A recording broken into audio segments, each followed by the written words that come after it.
Ladies and gentlemen, welcome in. Welcome to the game. Would anybody like to give us a rundown on what was going on last session?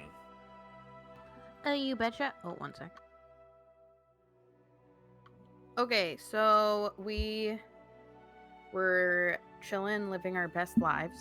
Then we we woke up in the morning to a commotion, which was some orcs' very mangled bodies hanging in the square, which was seen by Zynn and Val, who tried to help and take them down, in the process getting covered in blood. And then when the city guards arrived, things didn't go so well. I received a letter through this commotion saying that the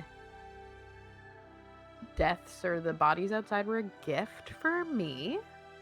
I recognize the bodies. They're my childhood bullies who tried to kill me back in the day. And to me, it looks like a werewolf has probably done this. And both Val and Zynn are being hauled off to the prison.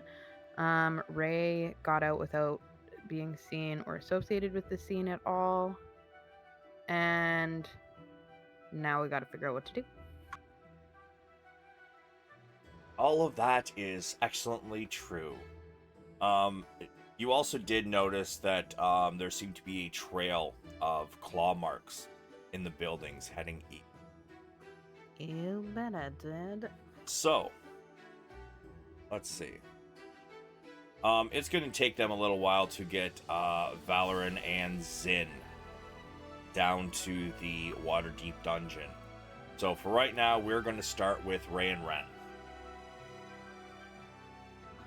Okay, so I've just pulled Ray aside here because I have not, because I've discovered this stuff and then we just reunited so that I can like catch her up on what I know is happening, because I haven't really, again, told anyone about what was in the letter, just the fact that I ran out and the stuff I've just discovered, because I don't want to be associated with this crime scene either, because I also could be racially profiled and judged, and we're trying to avoid that.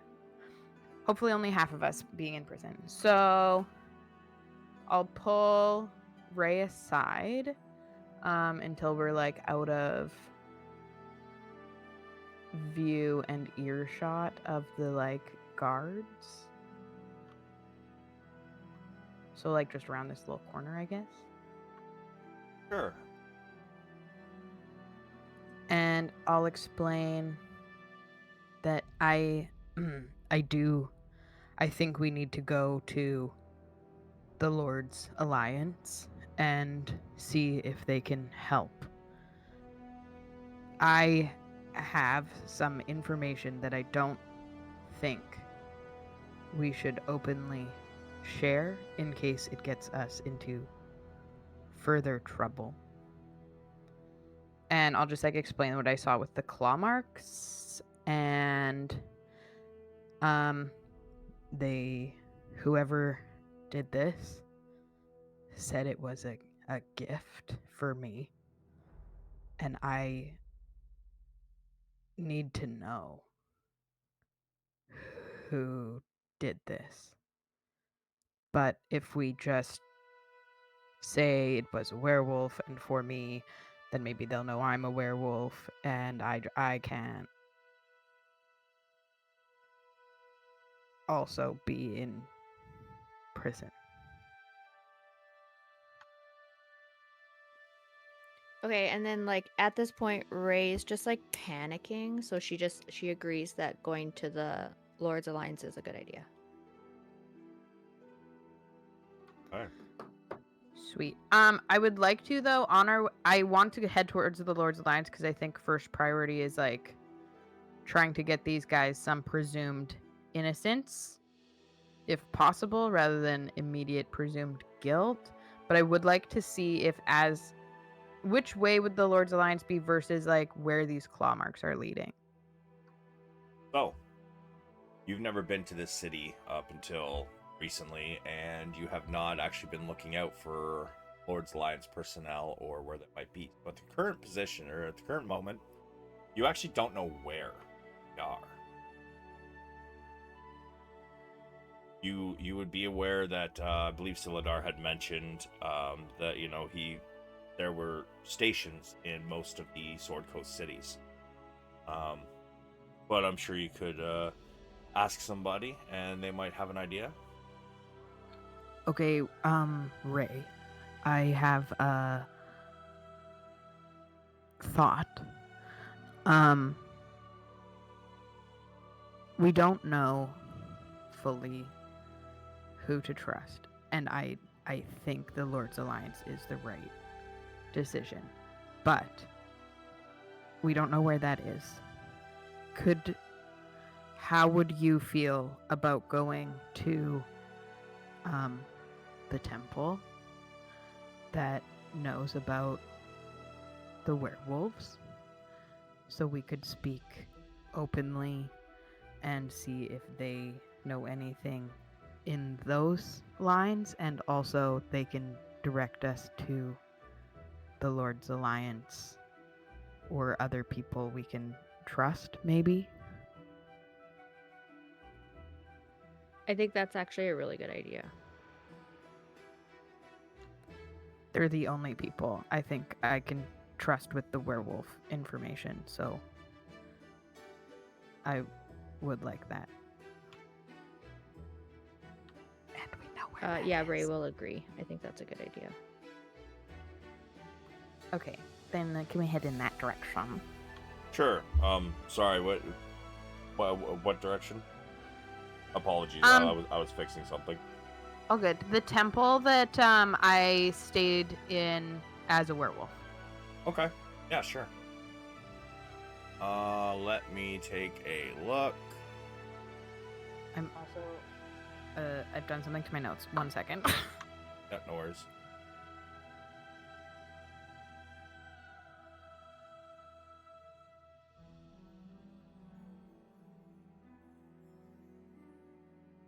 So, let's see.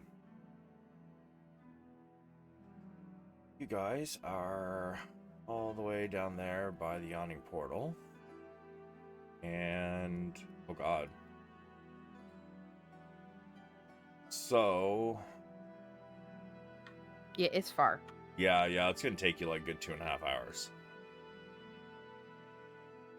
Now that I figure if they're in jail, they're in jail. A Yeah. little bit. Yeah. Who knows? They might meet somebody named Bubba. But yeah, it's about 2.5 hours, I believe, up there, which I believe it is $22. I think that's the right spot, right? Nope, that is a villa.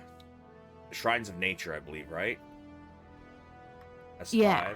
Okay, so yeah, that's even slightly farther. Okay, probably about 2.5 hours. So you guys begin to head in that direction. So as you guys head in that direction, yeah, it's only going to take about 15, maybe 20 minutes for them to get to them. So we're going to flash to the prison.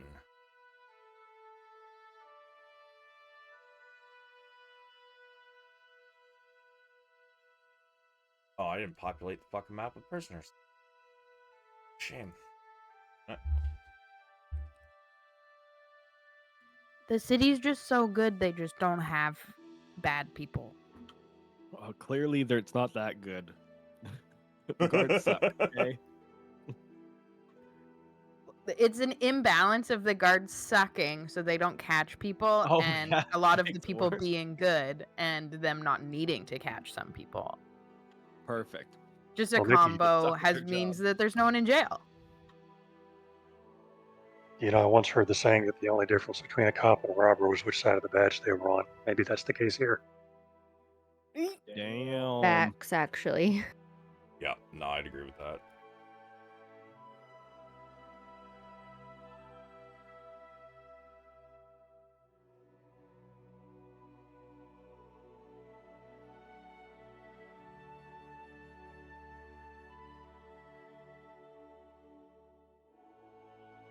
All right, just doing quick population.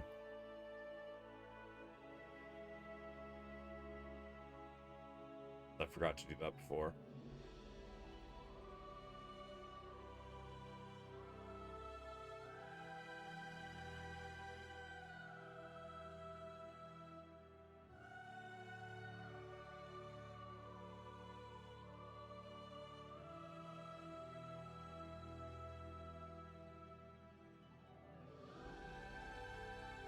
Oh wow, when I made this, I did not pay attention to where the fucking doorways were for the cells. Okay, it's fine. It's fine. Fine. You mean that the cells are all besties? Yeah, like up in the north. Like all of the fucking cells, like you gotta enter the one on the left to you get to gotta the get right and the into the- right and the right. It's fine though, it's fine. So, can everybody see this map, by the way? All right, Yep. cool. Then. Yeah. All right, then we only need to bring out Valeran and Zynn. You can bring yourselves down here, right? Coming down these stairs in the bottom left.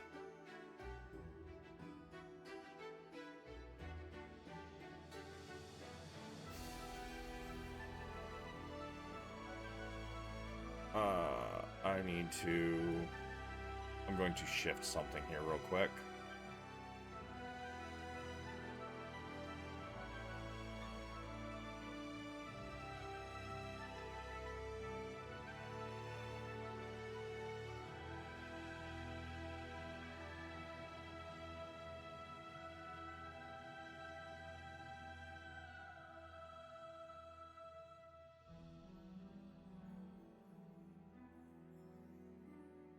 Okay, there we go. That's a little better.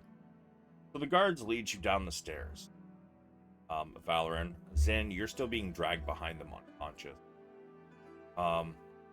Though you can't really open your eyes or see anything, you can almost kind of feel your body being dragged. And although your head's not bounced off anything because they're holding you by the arms, your body's kind of jolting a little bit as your knees and your knees to your feet are kind of getting dragged down these stone steps. They bring you to this one right in front of you. And Valeran, you can hear guards say, "Everybody in this cage, back! Against the far wall." They grimace and they kind of, they do comply, however. They open the door. And they drag you both in. Valeran, you walk in, but as soon as they get Zynn in, they just kind of drop him inside the door. Turn around, shut it, begin to walk away. I'll try and move Zynn over to a bed so he's more comfortable than just laying on the floor in a pile of crap. Sure. You, give me an athletics.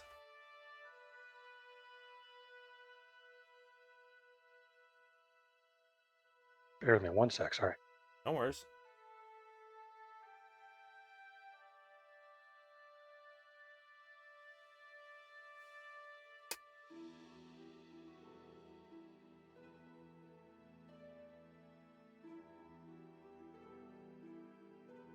You begin to lift him, but you're struggling a little bit. And as you do, one person realizes what you're doing. "Hey, that's my bed." A large orc, gray hair, one of his eyes is completely white, and even though he looks old, dude looks like he is a brick shit house, just stacked, looking like a 1980s Arnold Schwarzenegger. Got it. Am I still handcuffed? No, they would have taken your cuffs off. I will say, by the way, they did, sorry, I actually missed something in my notes. Before they get you down the stairs, They strip you and Zynn of all of I your didn't gear. have anything. You had no I didn't have armor or any. anything? No, I gave it all to Snow. Oh, Remember? so I asked okay, you. so you went down your I said your all my gear. skivvies. Yeah. So I was just in like commoner clothing at that point. You wear what kind of armor? Medium armor, scale mail. Scale mail. Okay. I don't have it. I believe between the time they started coming up the stairs, you would not have had time to get your scale mail armor off. You could have handed her your weapons, your bag of holding, that kind of stuff. You would not have had time to get your scale mail off. That takes about 5 minutes to don and remove. Okay. You only had about 30 seconds between the time you started hearing the boots up the stairs and the door got kicked in. So No. I they just didn't know that there was any issues. So they would have stripped you both of your gear and given you cloth. However, Valeran, as they would have noticed your spell book, they would have immediately brought in bindings for your fingers, your hands, and a gag, knowing that you are a spellcaster. Got it. Given that I'm without my spell book, am I still bound and gagged? Just to clarify. Yes. You have, in fact, the gag is actually a metal bit with a tongue depressor upon it.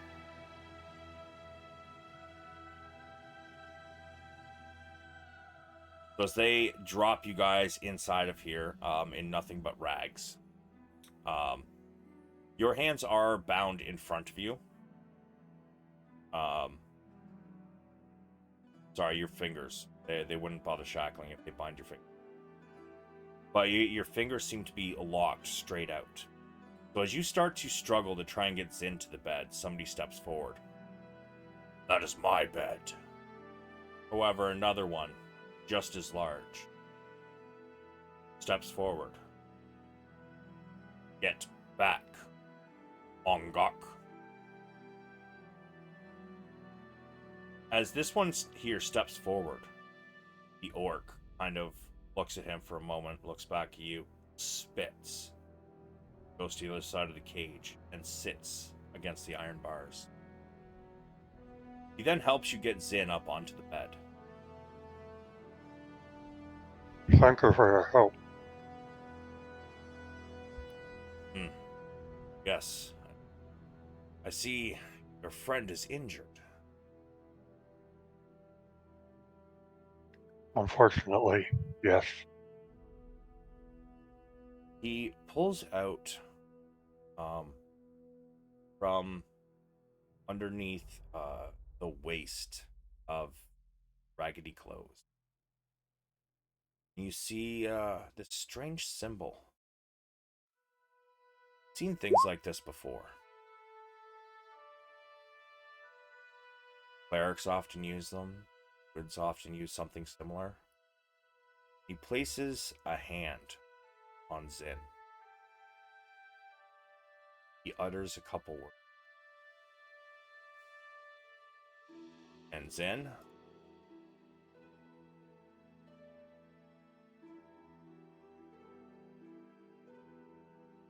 Yep. you begin to awake as your broken eye socket and some of your cracked ribs, your eye that's swollen shut, it all begins to heal.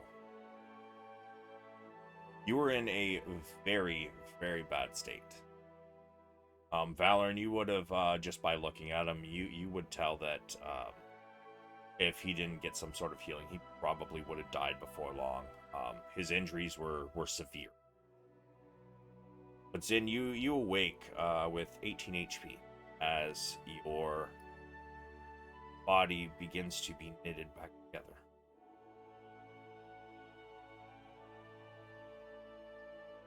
You know, the only difference between city guards and Criminals, they're protected by the city. That's the truth.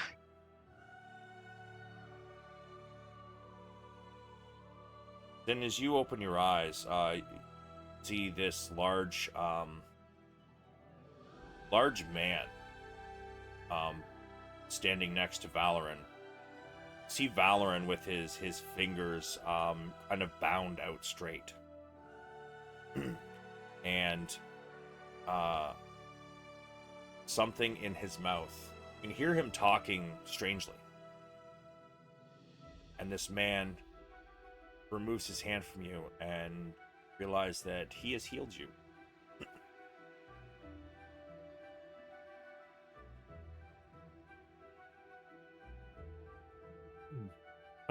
So I guess Zynn will first sit up and then look over at the large gentleman that definitely helped him and just be like, so it was you that helped me? He silently nods.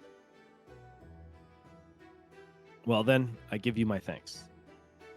And then he'll look to Valvik and how did you get in here? It's all just a misunderstanding.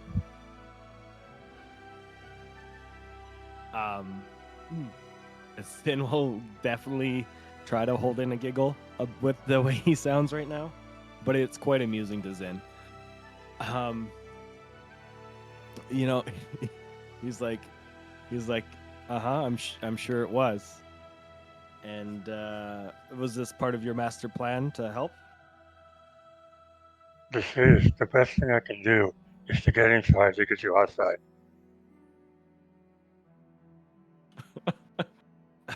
Yes, that's fair enough. It's a very subtle plan. Yeah, I see that. And so, what is step 2 of this master plan of yours? See, I'm still working on that. Smiles. And as he begins to put away his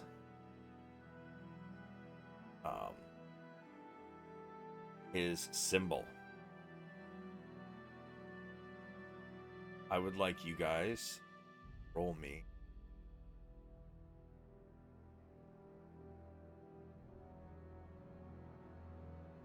Initiative? religion. Oh, religion. Yeah, he's putting I was his like, am I dying? his away, and he's gonna fucking kill you after he heals you. Like, That's why I was like, what is going on here?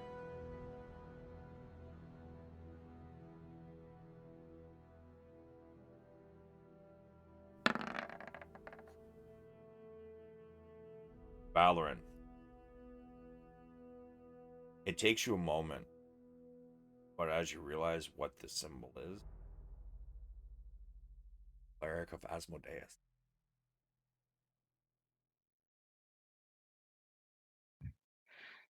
Thank you, friends, for healing my companion. And I note that you are a cleric of Asmodeus. I am a wizard. My name is Valeran. And forgive me if I don't shake your hand.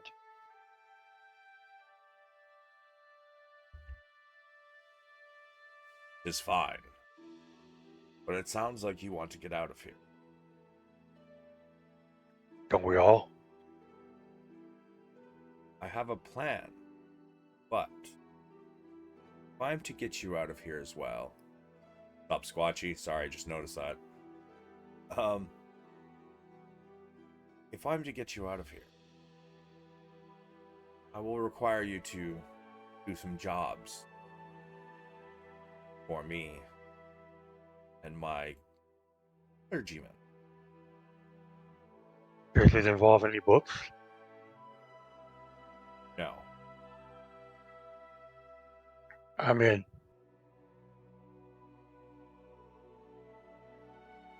Very well. We will, however, have to wait until tomorrow before my plan can come to fruition.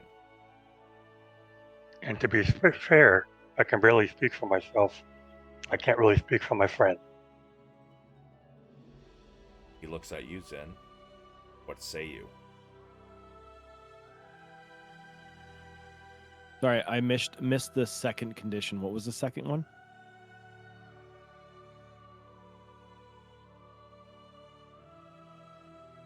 Well, I'd love to. For some reason, my Discord is not working properly. I need to restart Discord. Sorry, give me a minute here, guys. All right.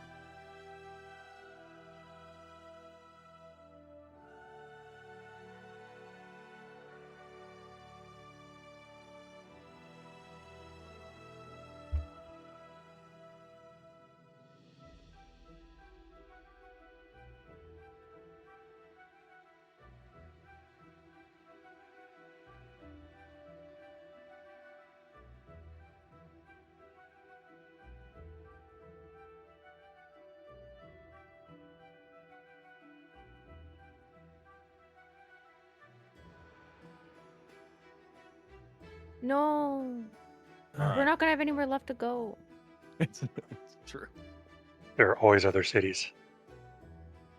Is my shit working right? Like, can you guys hear me properly? Yeah, I I hear can you. hear you. Yep. Okay, well, I'm hitting the button. The mic isn't triggering until I start talking, which is not how it normally works. Weird. Okay, so he said that he will require some jobs done, but his plan will not come to fruition until tomorrow. I will ask him for these jobs. Is there any killing involved of people? He smiles. Of course. Rest assured, they deserve it.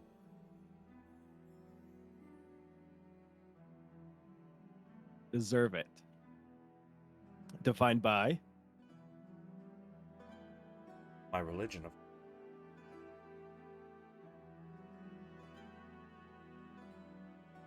by the Almighty God, Asmodeus. Asmodeus. And I rolled poorly on my religion, so I don't know. You rolled poorly on the religion to identify his symbol. Oh, what it was? Oh, okay. So So what do I know of Asmodeus? I'm going to give you an option of Arcana, or religion, or history.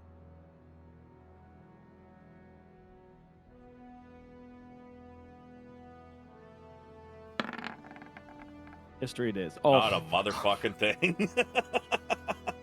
You know what? So my friend, I'll actually give you advantage. So give me one more roll, because he is a very Okay. prominent demon lord, technically. Yeah, Asmodeus is a demon lord. Asmodeus, I believe it's demon lord of filth.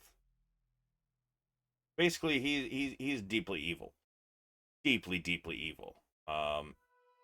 In fact, you realize that as he has mentioned, jobs for his clergymen, it's closer to cultists than clergymen.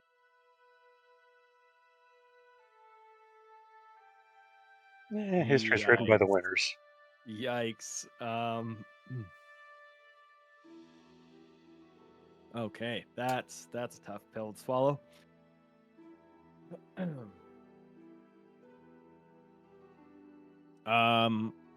Zynn will look at him and say, I thank you for your help, but I do not know if I can be a part of the prison break, as it were. I still have many things to do left in this town, and I will need to be in daylight for them.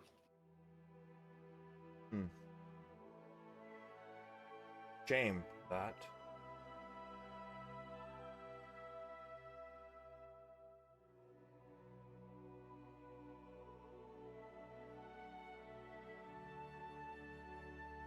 Takes a step over to.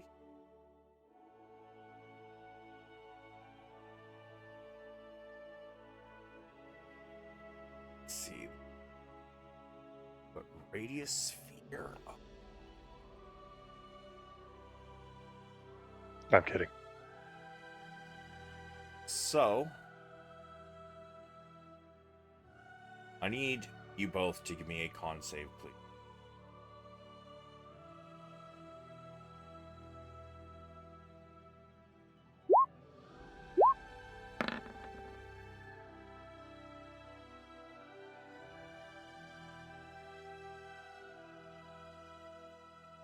Let's see. Had him roll a +4 to your wound. That means he got a wisdom +4. The wisdom.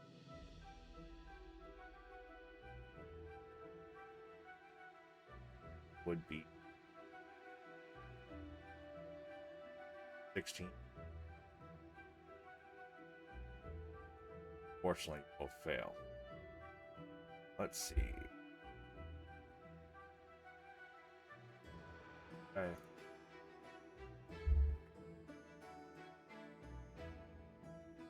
I believe it was 6, right?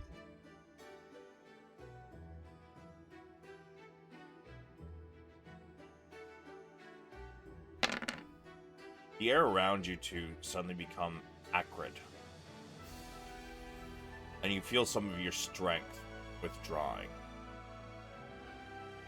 You each take 7 damage. And you watch as his wounds that he has on his body begin to heal themselves. He cracks his neck. Like, that should be enough for now.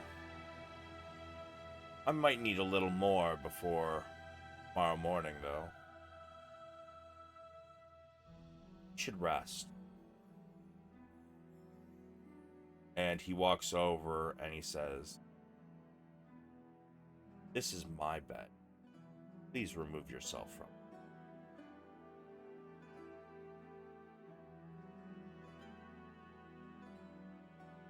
Zynn will hop off. He doesn't really care.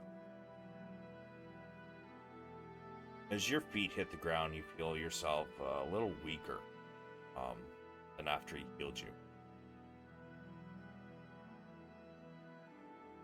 He then sits on the bed, says,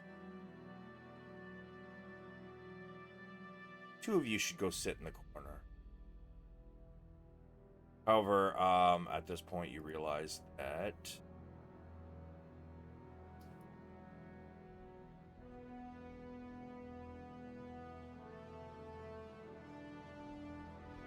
two of the 3 that were already in there are now dead.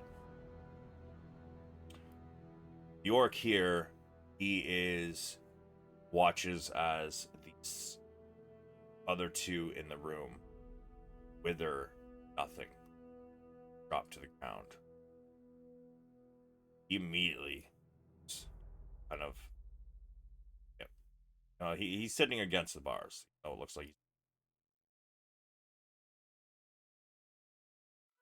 I'll do the same.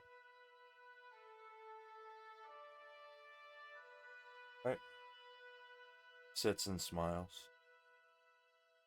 And without closing his eyes, he keeps eye contact. You, Zynn.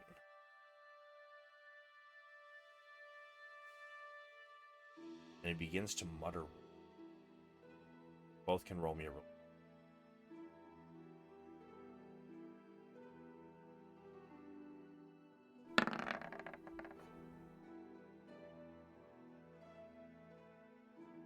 What languages you guys speak?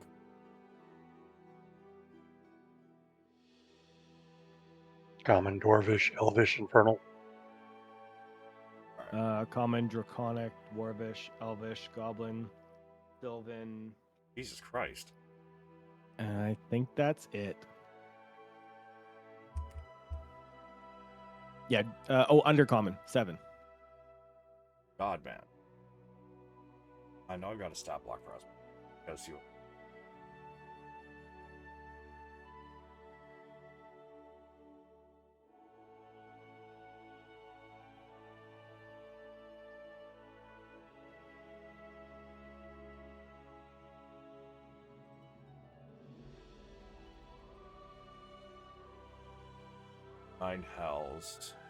Nine Hells, I believe, is Infernal language, isn't it? Infernal or Abyssal? I think it's Infernal. Yeah. In that case,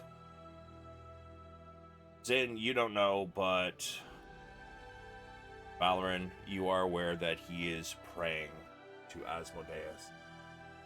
Speaks in what most people would consider tongues, but is actually infernal. I'll say an infernal. Put in a good word for me too, please.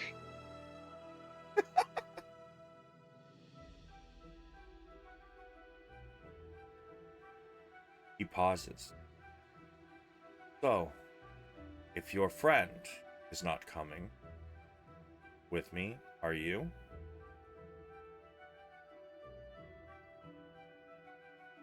I have no objections, but I won't act against my friend's best interests, and I can't bind his course of action.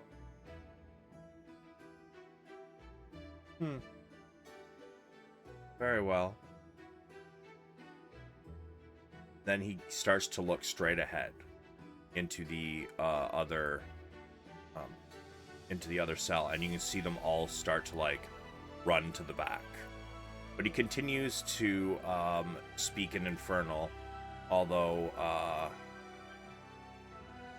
you believe that, you know, compared to everybody else probably thinks he's casting more spells.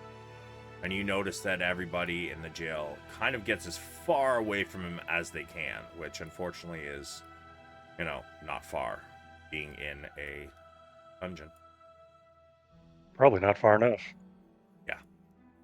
But he continues to pray. Is there anything else you guys are going to want to do next leg? I'm going to say probably hour and a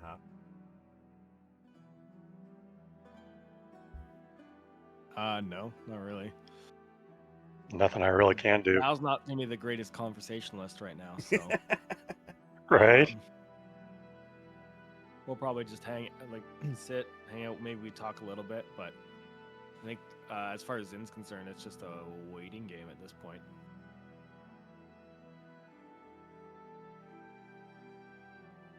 So, Ray and Ren, you guys head up to the Shrines of Nature. I believe that is the correct one, right? Yep. It's $5. So you guys make it to the front gates. And at this point, it's probably about 3:30 in the afternoon. There's still people coming in and out of this place. I'm immediately looking for Julania. It will take you a few minutes, but eventually you do find her speaking with a young man. He seems to be dressed in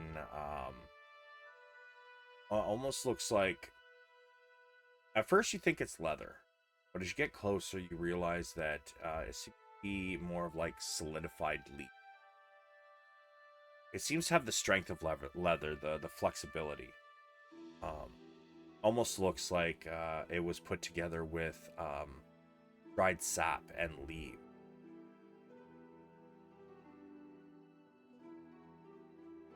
But they're having a conversation as you approach. I want to try to like how intense is their conversation? Interruptible? It seems like give me an insight.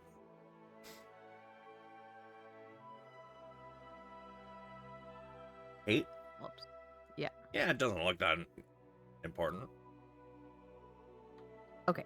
I'm like obviously a little bit in a bit of a tizzy, so I'm just gonna like walk right up to her and be like, can I speak with you right now privately? The young man kind of turns to look at you and is a little taken aback. However, she says, he looks between him and you. Be about 5 minutes or so. I'll be with you shortly. I'm like a little bit like shaking from just like the adrenaline, but I'm like I just like step back into a corner-ish with Ray. Yeah, she takes a few more minutes with this person, and roll me another insight. This one at advantage.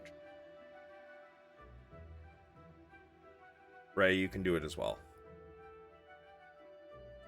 An insight, you said? Uh-huh.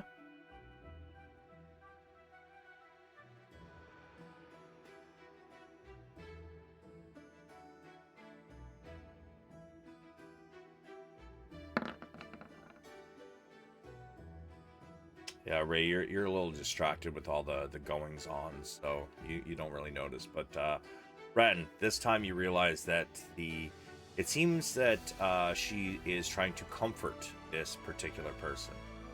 You just kind of misread the situation the first time. As you see her place a hand on his shoulder, and they kind of put foreheads together, and she whispers a few words, and then she pulls back, and he kind of has a thankful expression on his face, almost like relief. And he thanks her. And as he begins to leave, you watch as he slips a couple silver coins into a offering box near the exit. But she approaches you. Ah, it is good to see you again, Ren. And Ray, what may I do for you? Is there a private place? This is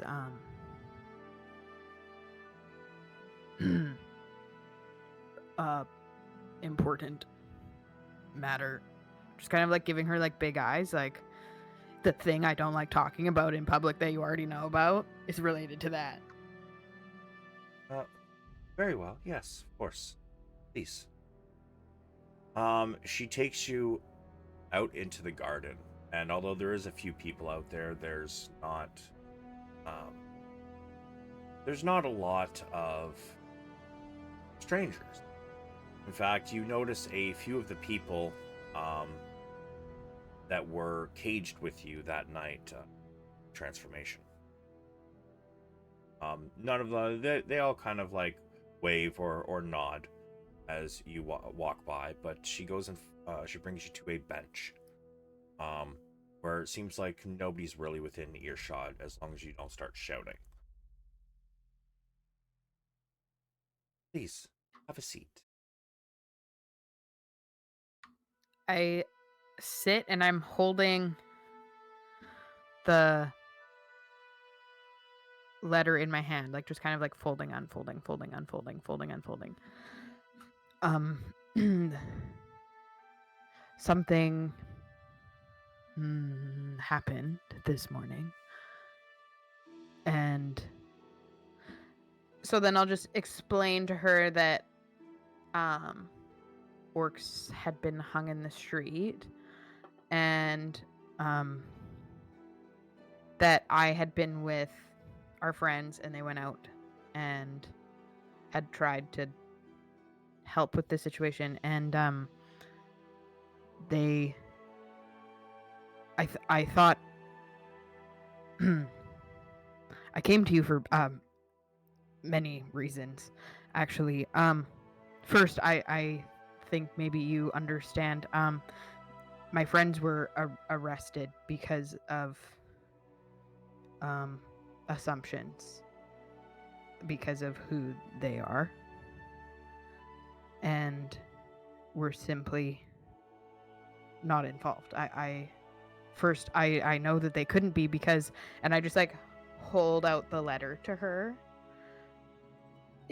They don't they don't know this about, they don't know about me, so they couldn't have done it, and I was with them, so they couldn't have done it, and someone has done this. I don't know who, but obviously maybe you might know something, because I think I know what.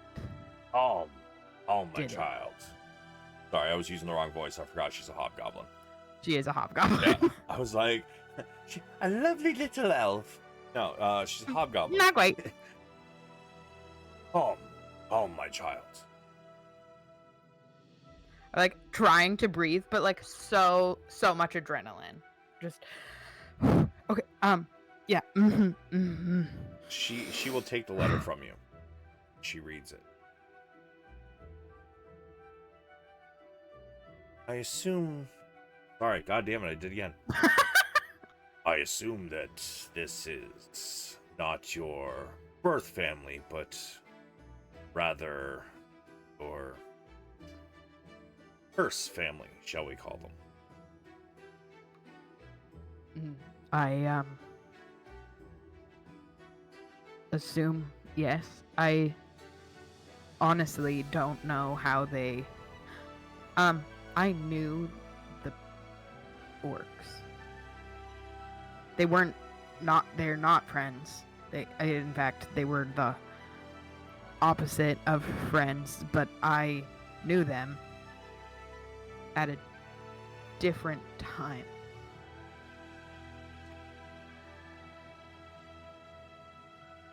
So I don't know who did this. So these orcs, you would not call them friends, closer to enemies?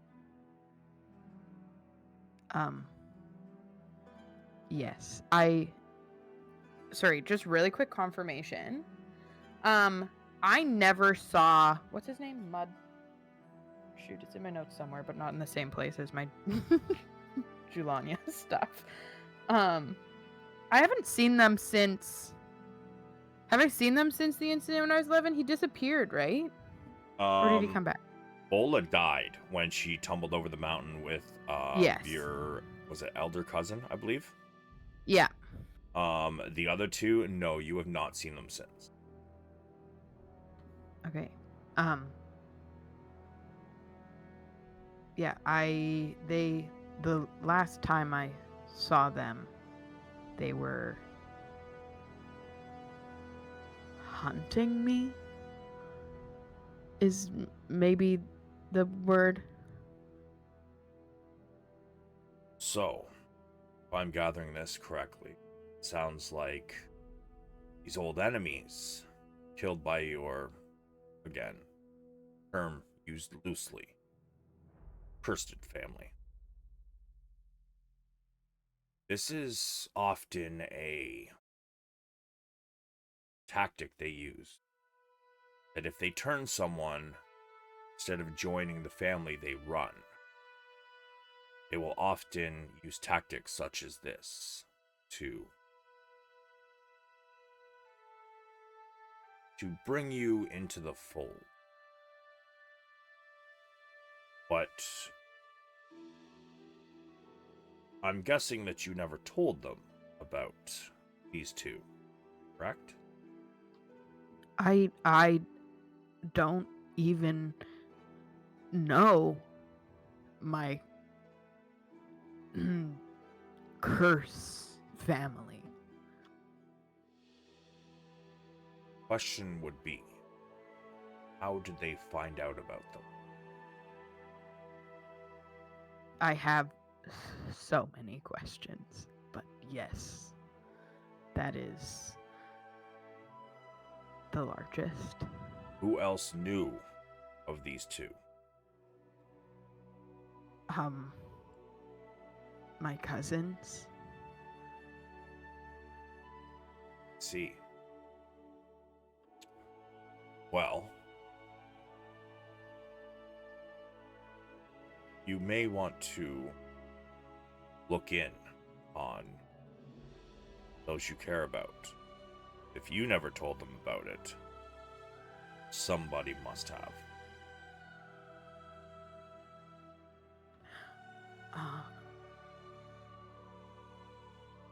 I don't know how. I left.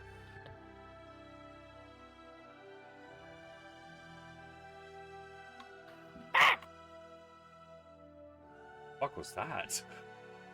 Panic! It was panic! Oh. Bro, I thought somebody killed a parrot or something. Like. Nope, just me. So you're starting to realize what she's saying. Yeah! Okay. I'm panicking! I don't know what to do! Okay, breathe.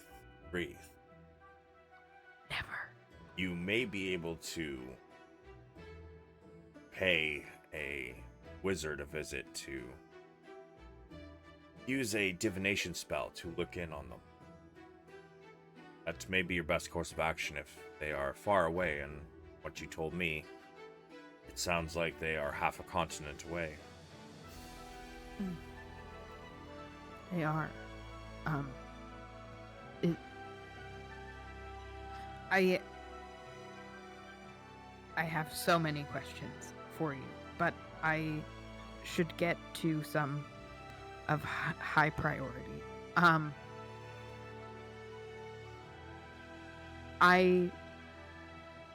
Do you have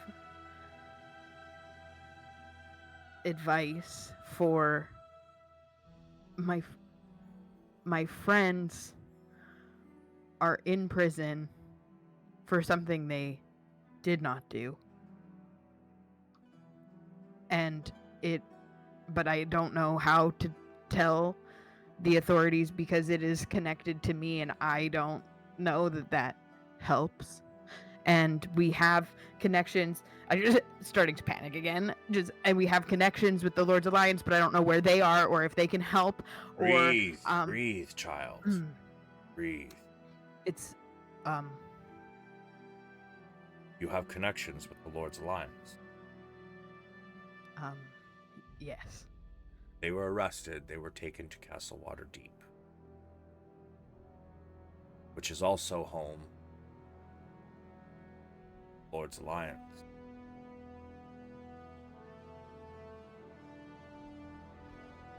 Oh. That's maybe helpful then. In fact,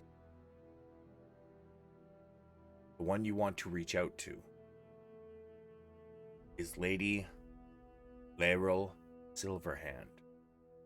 She is not only on the council of Waterdeep, but she is the head of Lord's Alliance.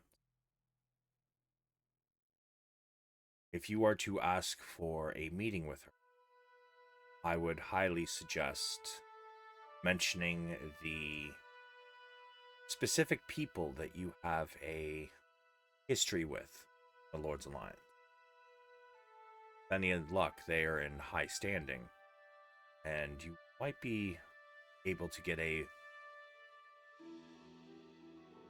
more likely to gain an audience with Lady Silverhand.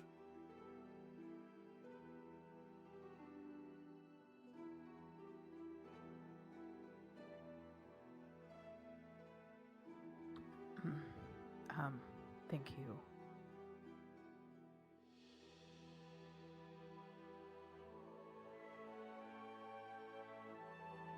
Is there anything else I may be of service with today? Maybe one last thing. Why does the curse family, if you can say that, is why do they want me? That is hard to say. Sometimes they just like to create a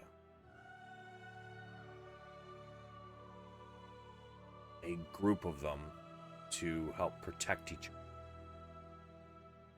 Other times, it can be something more nefarious. They have a plan and the numbers are great, and I mean, I saw you transform. Even in terms of lycanthropes who are not weak. Stronger the lycanthrope, more likely the family will want to keep you by their side.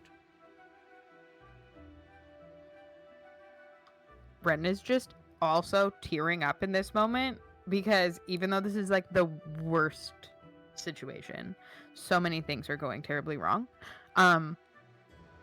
Someone called her strong. And like as all this is happening, Ray's just like rubbing whatever part of Ren's back that she can reach to like help calm her.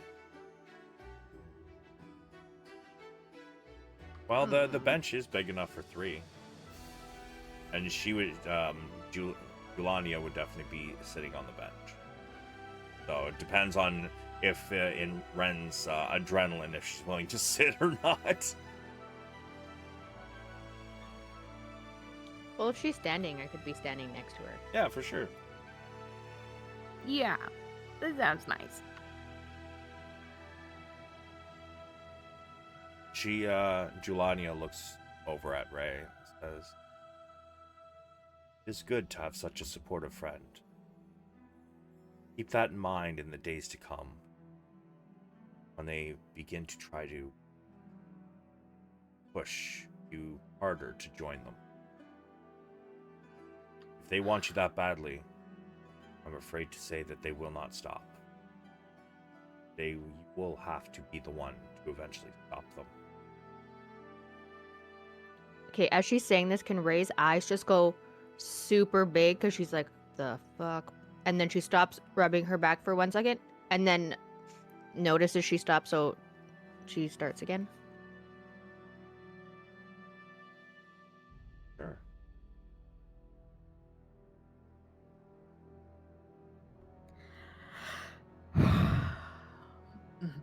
Okay. First, get our friends. Second,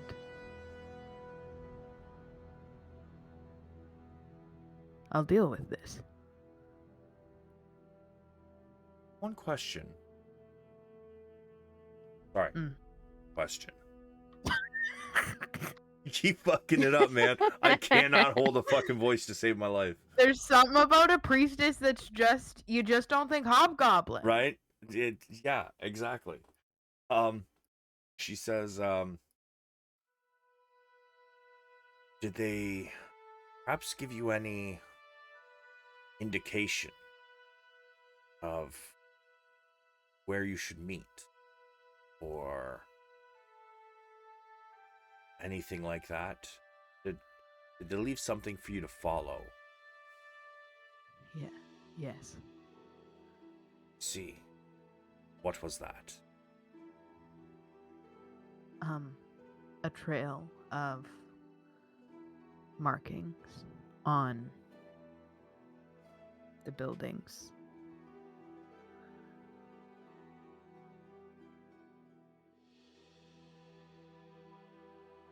I wanted to follow them and fix this, but I don't know. My first priority has to be saving the people who are trapped because of me. See. Well, I will say, first, you have 2 pathways of action I can see. One, you follow that trail to see where it goes. 2, rescue your friends. You seem to be a compassionate person, Renavok. God damn it, I did again. You seem to be a compassionate person, Renavok. I think I know which you will choose. Which one you find to be the correct path. But remember, They will not wait where they are forever.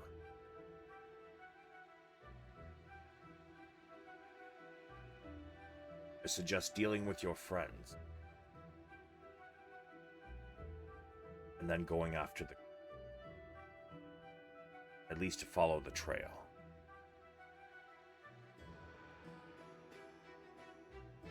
Should you need some help,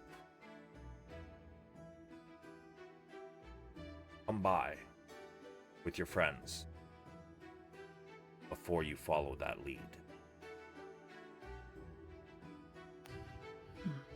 I will.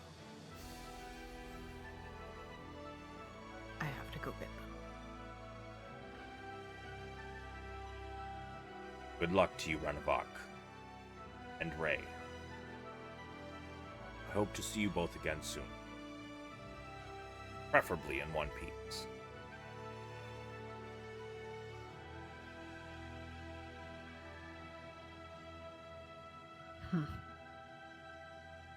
I just nod in thanks and start walking away.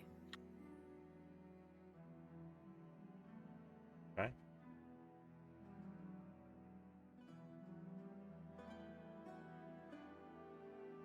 So, And Ray will follow with Ren. all right.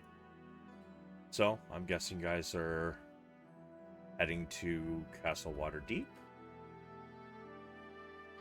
Yep, as long as that works for you, Ray. Unless you have anything else you think would help on the way, I'm down to go. No, Ray's like got her bag, got all Zynn's bags that keep sliding off her shoulder, and she's pulling up and like dragging all his stuff, so she just wants to get him out. I see you struggling a little bit. Grab some bags. I can. Yeah, it's like, you know when you have too many groceries in your hand? Yeah. I'm just like, I just like easily grab the things from you.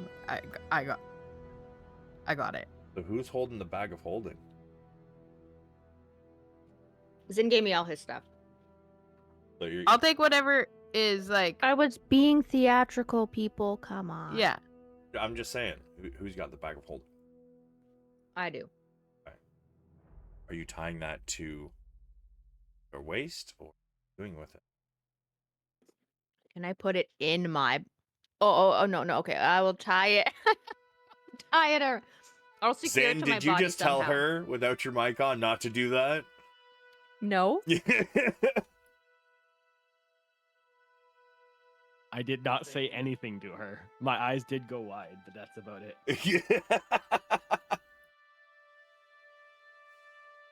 That's Hey, you know what, Ray? I would like What you to happens give if me I- an what? Arcana.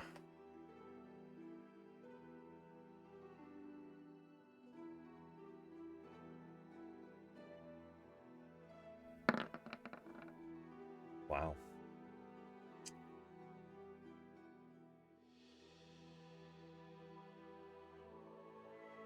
Yeah, you know what? A 12 is fine enough. I'll give it to you. It is something that most people would know would happen, I feel.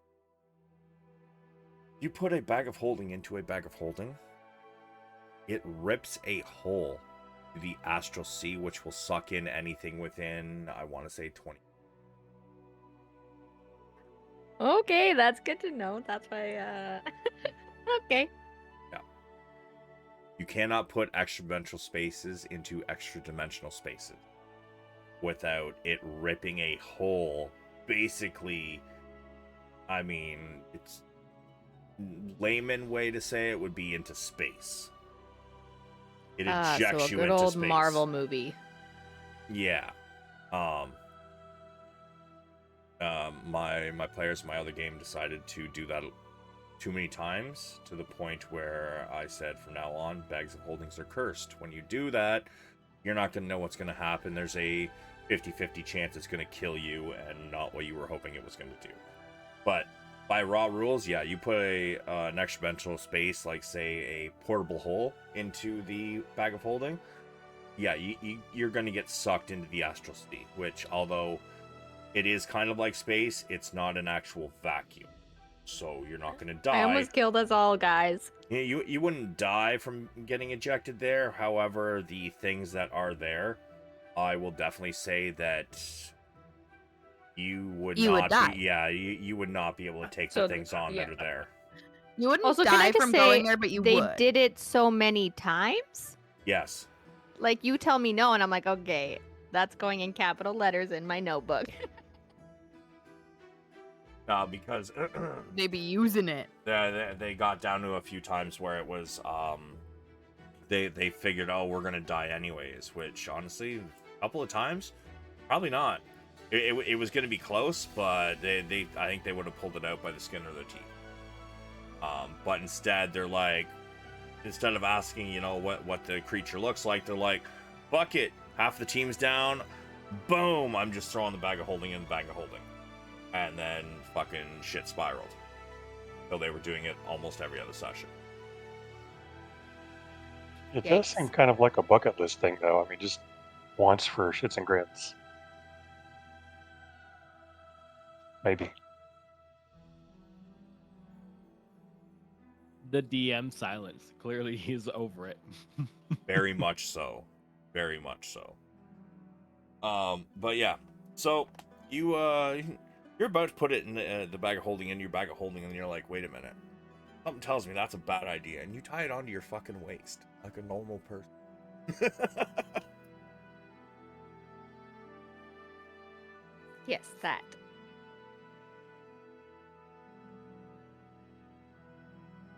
So, you guys head down to which it's gonna take you until about 5:30. I'm not gonna lie. Actually, you probably were there about half an hour. So, or yeah, about 6:30. 6:30, you're gonna arrive down at Castle Waterdeep. Is there anything the two of you who are in the dungeon there wish to do in the meantime? Is that a rhetorical question? Yeah, nothing. I mean, we got like 4 walls and a bucket, so I think we're just chilling. I mean, you know, there's always something you can try if you wanted to, but I'm just saying. I'm not trying to escape because otherwise. I Put will your not be bag allowed of back in this holding. town. Just kidding. Yeah. Right? I take the bags of holding. Rift. That'll get us out of jail. That's right. Yeah. If No, only you guys weren't in rags. Yeah, exactly. Nope. So- I think unless Val's got something, I got nothing. Player to DM, if I weren't aligned with a group of good people, I would absolutely take this plot hook and run with it. But yeah, we've already split the party once. It wasn't by design. And I think to do it into 3 groups would be even crazier. So no, I'm good. All right. So, Brennan and Ray, you guys arrive at Castle Waterdeep roughly 6:30. As the two of you start to head up the pathway, a couple of guards block you. Without expressed written authorization, you are not allowed here. I invoke parlay. Nice. What? Ray Parlay? doesn't know what she's doing. She just yelled as things. Are you She's at panicky. war with us? What even are you? Are you a pirate?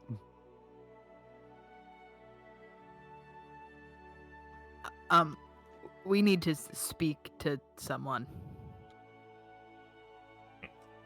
And who might that be? Lady Silverhand. The two guards look at each other and laugh.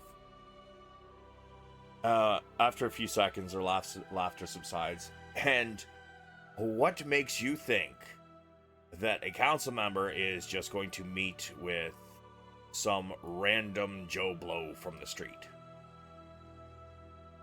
My name's Ray. Sorry, I'm finding it in my notes.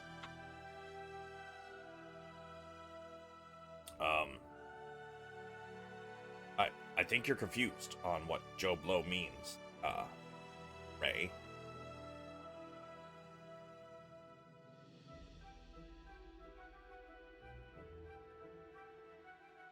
Wait, I'm looking for their names. I can't remember. Who are you looking for? The names of our friends in the Lord's Alliance. Villadar. Thank you. Oh yeah, there it is. Found it. We are friends of Siladar's. Here to speak with Lady Silverhand. And who is Sildar?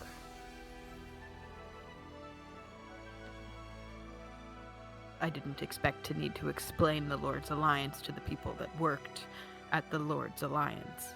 So these are just city guards. The Lord's Alliance basically have like a area of the castle. They are not, Lord's Alliance, although they do deal. They basically have like almost like a council chamber, of their own inside of the Castle Waterdeep. They're not actually like the heads of it. It just happens to be that one of the higher ranking council members is also the head of the Lord's Alliance. You expect me to tell you who I have business with when you don't know the people who are here that I could have business with?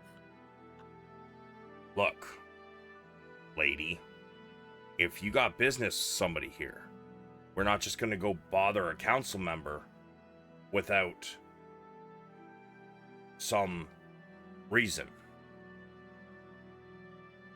I don't know if you know this, but Waterdeep is a very large city. Council members are quite busy. The reason is the Friends of Siladar need a meeting with Lady Silverhand about important business. See? That's so hard. One moment. He walks over to I an... look at Ray being like, is that not what I said the first time? Ray will just like look at you and be like, shrug. I don't know what these people are doing. They didn't even know what parlay meant. He walks over to another guard, whispers something to him, and the other guard heads inside. Not really at a brisk pace, just kind of walking. Fine.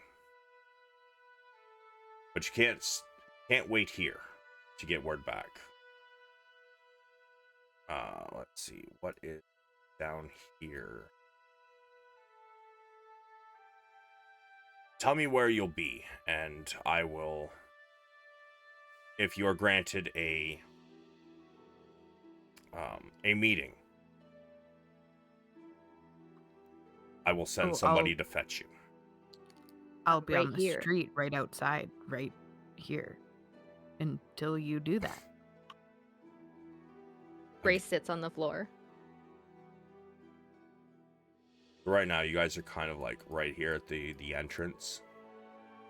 Not to the castle, but to the pathway leading up to the castle. So, public property? I mean, our version of what public property is these days is not the same as it would have been, in, setting. Yeah, I feel like I'm happy right here. Listen, Orc, move away from the entrance. You can go across the street if you'd like, but you cannot wait right here. I move like 2 steps to the left. Is there like a fence or like a stone fence or anything that surrounds it? I mean, there's city walls, but it's up the hill. If you see here, like where you guys are, you're basically at that little square at the bottom. That would be where like the guardhouse would be, to stop people from just walking in. Okay, well, we'll walk, like, I'll drag Ren over to, like, the side so we're not blocking the entrance, but we're still out front. And then Ray will, like, sit on the ground cross-legged and pull, like, a snack out of her bag and just offer some to Ren while we're waiting. Cool. He seems to be not pleased, but it's good enough. So him and the other guard go back to their post. So, what are you guys doing for the next 5 hours? Being annoying right here. Okay. 11:30 rolls around. The moon has risen. Sun has gone down. Give me a D20. Let's go with Ray.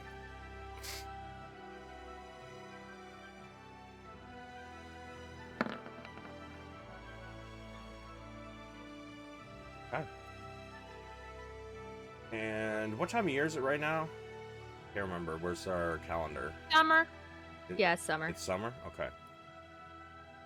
So it is, it's not too hot, but it is a warm evening. There doesn't seem to be much in the way of clouds in the skies. There's a gentle breeze, keeping you cool as you sit and wait.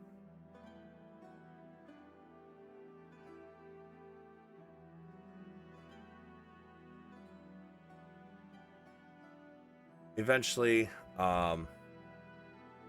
a guard comes down to the house, or to the guardhouse, and you see him talking to another guard, and you see somebody point at you. The guard approaches you off to the side. Don't know how you did it, but Lady Silverhand will see you. Please follow me.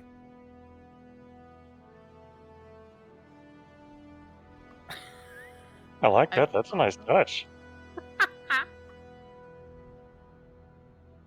You guys follow this guard, and as you guys traverse the castle, following this person, I'm guessing you're following this person. You're not deviating.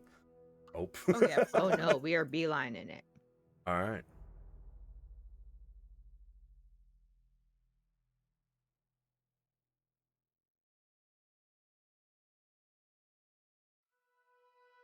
All right, you guys can all see this map? Yep. Perfect. Drag the two of you down here, please.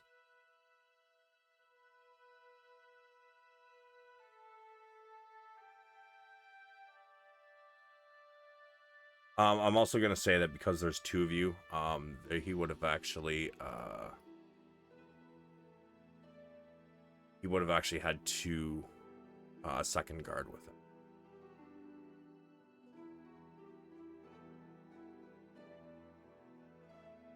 You approach as he leads you through along the walls, in small little alcoves. There are plenty of statues depicting famous people of Waterdeep over the ages. You also see in a few different spots, it looks like there are small temples within the castle, built to many of the goodly gods, those of trade and craft, those of the sea. But he leads you up to these large stone doors. And as he gets to here, they both step forward. They open the door. They step to the side as the door opens. Lady Silverhand awaits you. Please enter.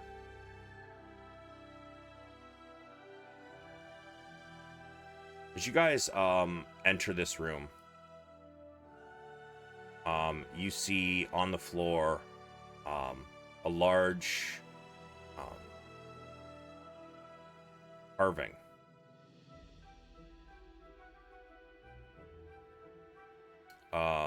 It seems to have somehow been colored and yet not painted. It depicts mountains with a upward crescent moon. But at the bottom, a downward crescent moon.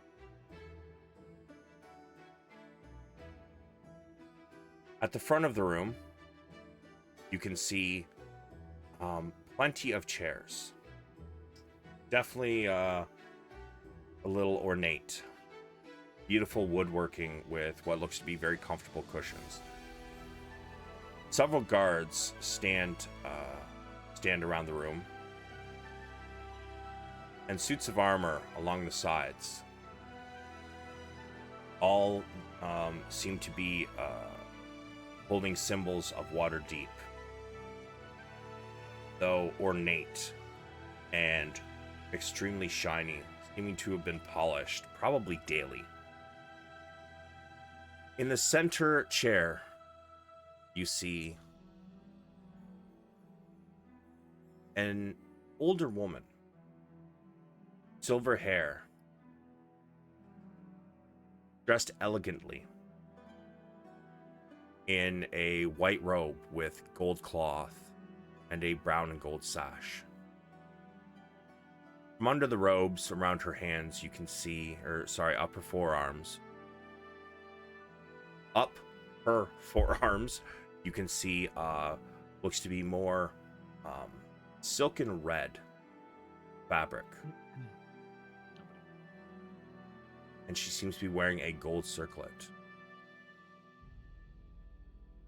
Ah. Oh, are you the ones who have invoked the name of Silidar? Yes. I give a little bow, head bow, bob thing. Ray will do a clumsy curtsy. She's trying to be as proper as she can muster. I see. Please, step forward so I need not yell.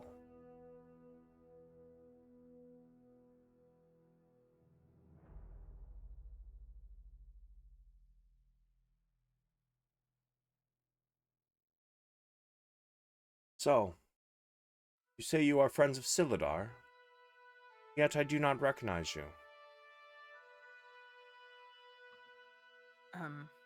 Yes. We helped him. Saved him. We saved him, right? Yes, saved him and then helped him. Yeah, with the Banshee, I think. We saved him and have helped him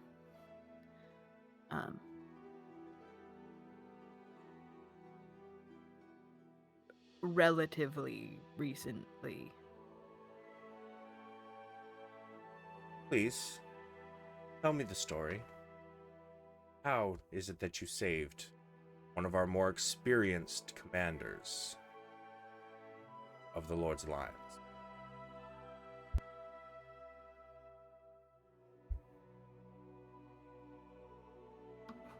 I'll explain our little adventure in Vandelver.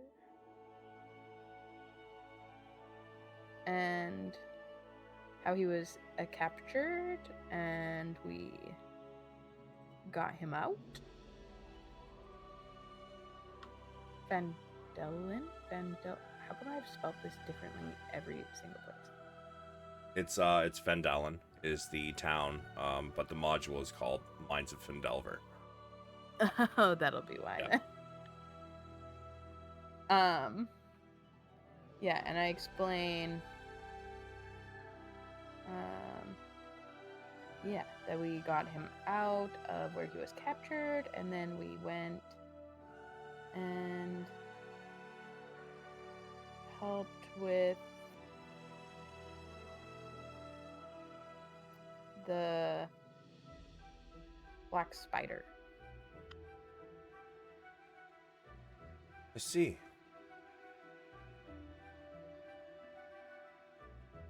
And I assume you come for some kind of recompense.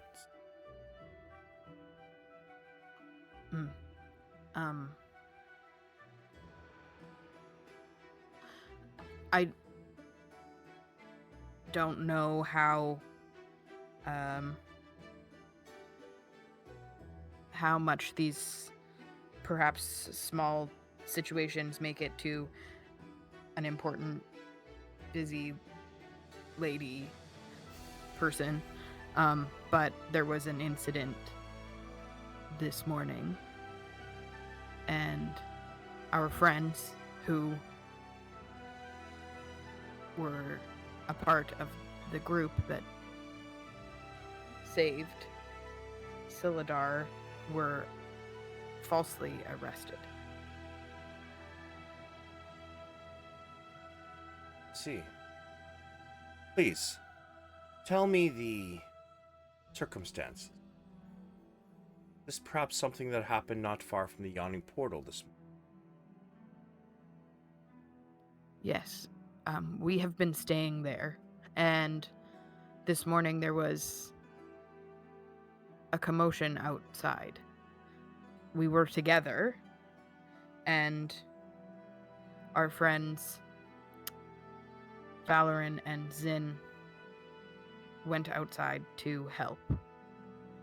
And when the guards arrived, even though our friends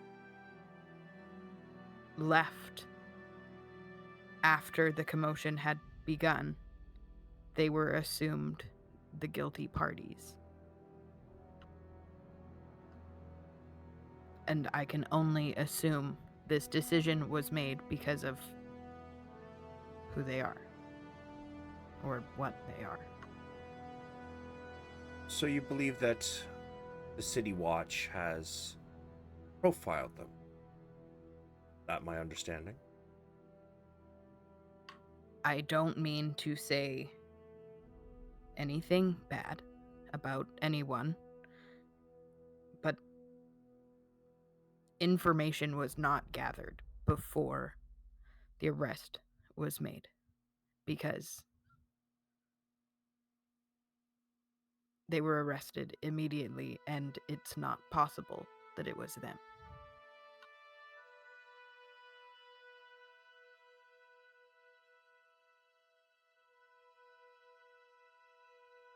I see.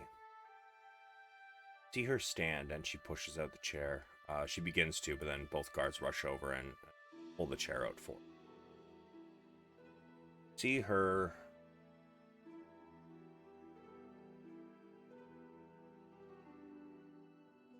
okay.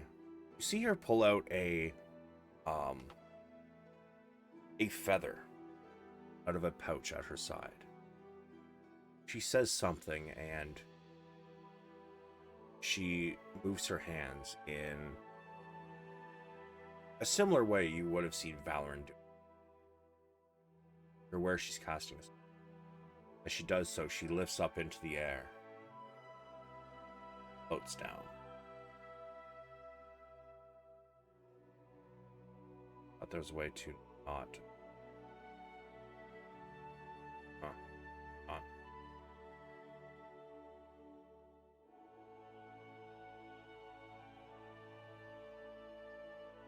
Okay.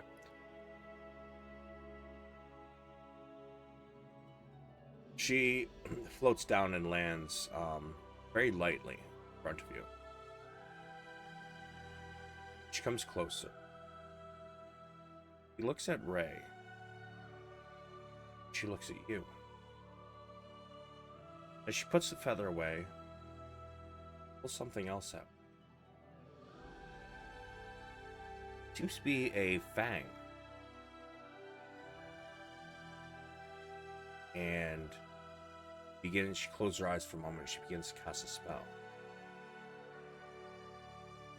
And as she finishes, she opens her eyes and she looks at you, friend.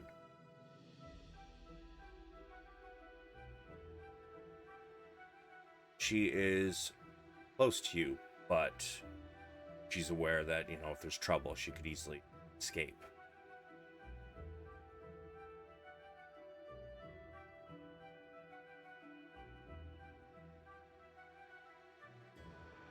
No, you do not have sending stones with her. You've never met her before. She looks at you, Ren. Says,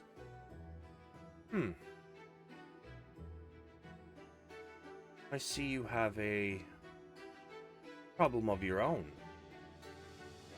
Other than the issue with your friends. Sorry, I guess she would be over here, because that's a table.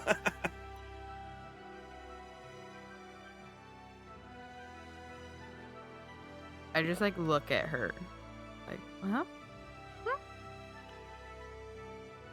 How long have you had your affliction?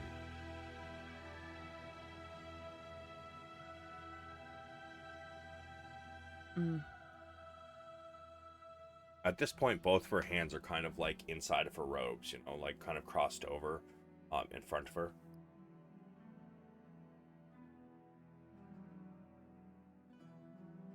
Oh, frick. Where's my backstory? It's like a year?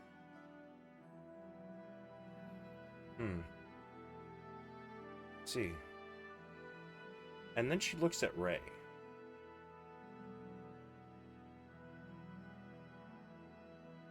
Her hands come out of her sleeves. She does the same thing again with the tooth. You, though, are a strange creature. Never seen one like you before. Thought maybe a new kind of shifter I've never seen before, but it seems you do not have a similar affliction to your friend. May I ask how you came to be? Ray will just be confused and she'll be like, well, when a mommy loves a daddy very much. What race was your mother and father? And then Ray will just explain her mother was a human and her father was a Nico. Actually, he's a lion. Leonin. Yeah, that.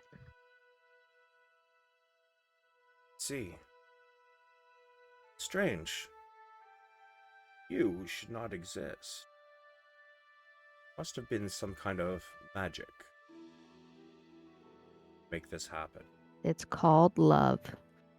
I assure you, love does not have this kind of power.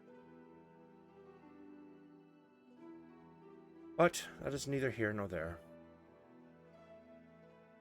She calls the guard and says, 3 chairs. These 2 guards run over, each grab a chair. They give her one, and they each bring over a chair for the 2 of you. Please, sit. I feel parts of this conversation are best not overheard by some of our guards.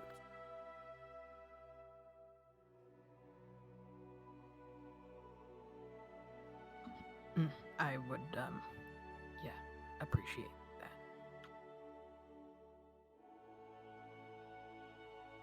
So, you say you have 2 friends who were with you when you all helped Silidar, and they have been falsely accused. Yes. I need to know everything you know about what happened. Please, start. And she kind of like the note she was taking up here. You see her wave her hand, and both the paper as well as the quill and ink pot float towards her, land in front of her. Give me all the details that you are aware of, please, and what they were arrested for. I'll explain everything I know that happened and witnessed, and like the whole going ons of the morning of being told to stay in the room, all of the things. And the guys going out to check it out, all that stuff. Omitting only the letter and stopping where the boys get arrested and taken away.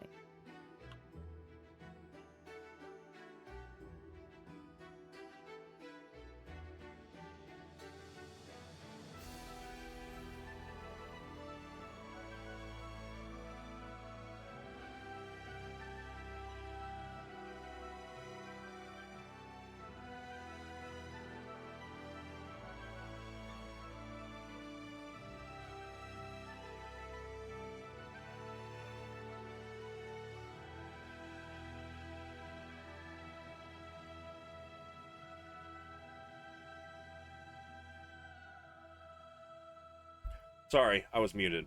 I was wondering what was going on. Are you aware that of all of his charges, or are you only aware of the fact that he was arrested for the murder of the orcs and trying to string them up? I know that because I was there when they came in and said that he had stabbed someone in the darkness. Because I was Okay, I was so, studying so you- myself at a table, so I heard. I don't know that I heard it. I mean, it's up to you how much I heard of Durnan and the guards. I'm assuming they weren't being particularly quiet. But I was like at the table studying myself when they came in, and Durnan told him that they were upstairs after they said that he stabbed a pedestrian person, whatever. Civilian. Okay.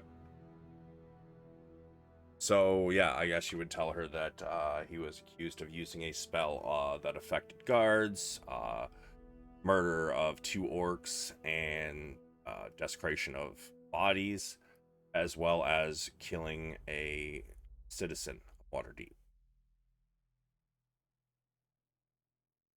And I want to, in my story, also stress, like, that it just, he is very focused on doing good. He wouldn't,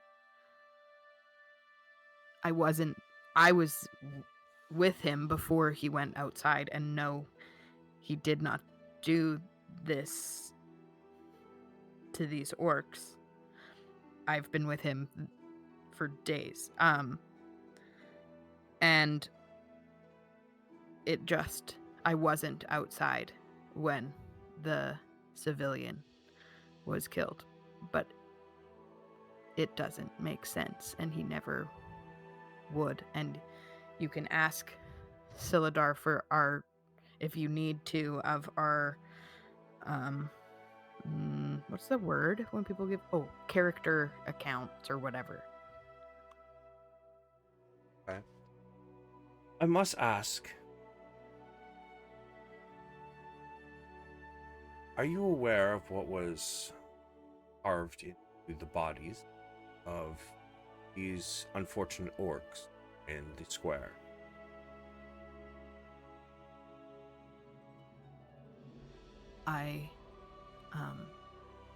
I saw.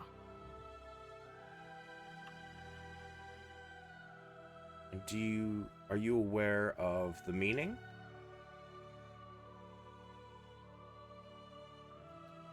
And did you know them? I know that sounds horrible to say, but it was posted outside of your place, or outside the yawning portal where you were sleeping, and it seemed to be directed to somebody.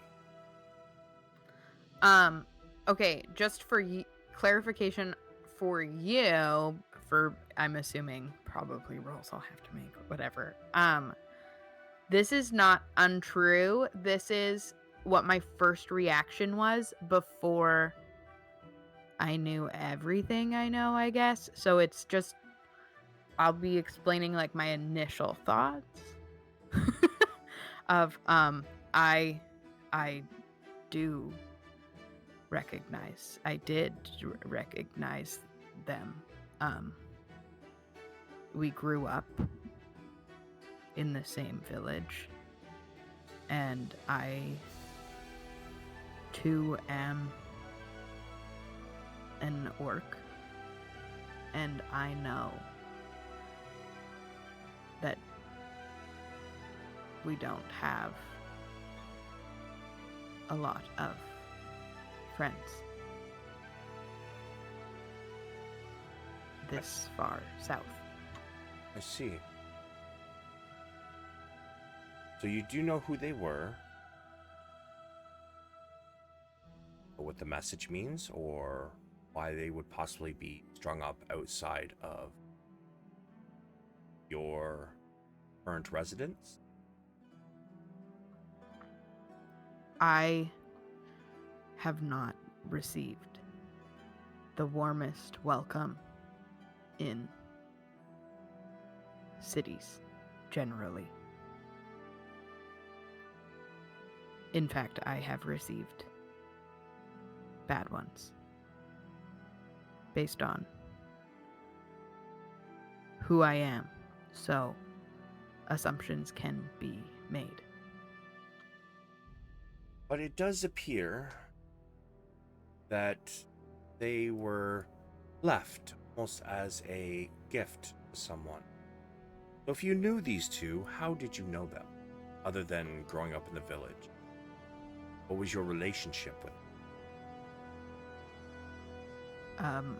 We were similar in age, kids together, and I did not fit in. And they knew that and made sure I did.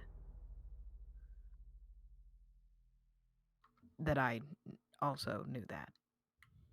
They were not friends. Were they worse than not friends? I didn't have any friends.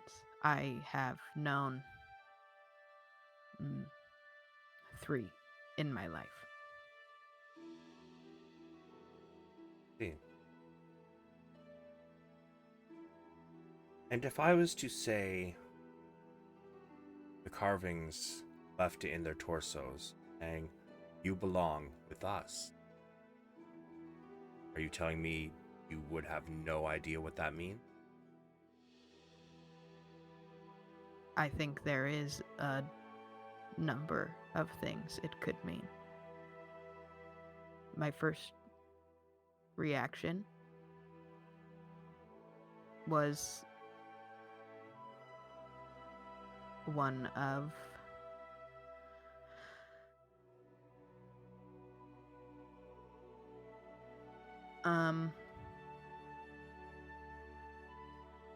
I have been chased from cities before because of what I look like, and I continue to look like that and like them. My dear, if you So- wish for me to help you, I need you to be 100% honest. I'm already aware of your affliction. I have inspected these bodies. I have read the message. I have inspected the claws. Or the claw marks. If you think I know who did this, or how they know anything about me, or anything at all, I am being completely honest that I do not.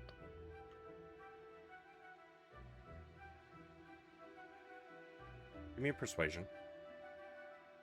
Because technically, Okay, you do not actually know exactly who did it, though you have an inkling of like what's happening because you already talked to Julania, so she's given you a pretty good.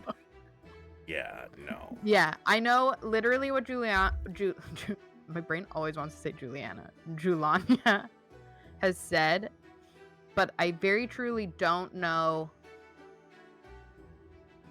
I guess it's true that I'm lying through omission, but in no way lying. Because Yeah, I but don't she can know tell who you're anybody hiding is. something. Yeah. Because I also don't know. Yeah, because I very much don't know who knows or how they know or any of those things. I'm hella confused. Or Ren is... Well, also me, but Ren is hella confused. You see, my dear, part of being on the council here means that I must figure out whether there is going to be war. 2 orcs strung up by their arms, sliced to ribbons, in my city could be an incident that could lead to war between the Kingdom of Many Arrows as well as our kingdom. That could take thousands of lives. I know you are hiding something. Must be honest with me, or this meeting is over. I know that the message is for me. Thank you. Why? Exactly what it means, I don't 100% know. I'm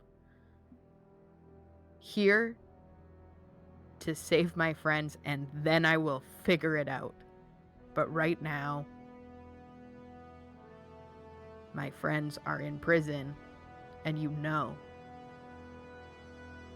it was not them. If you examined the bodies, you know that they're in prison wrongfully. I will be honest, I have only taken a look at the orc body so far. The commoner body, the citizen of Waterdeep. I have not yet, as this figuring out whether there is going to be war is a little more important. And since we did already have an arrest, that could mean if we put them on display and let the Kingdom of Many Arrows know that we have caught culprits and it was not citizens of Waterdeep, that could stop the war. But you are saying that one of our guards did in fact kill the citizen on accident while under the guise, under the darkness spell that your friend cast. I will be honest, casting a spell that affects city guards is an illegal act. However, from what you're saying, it does sound as though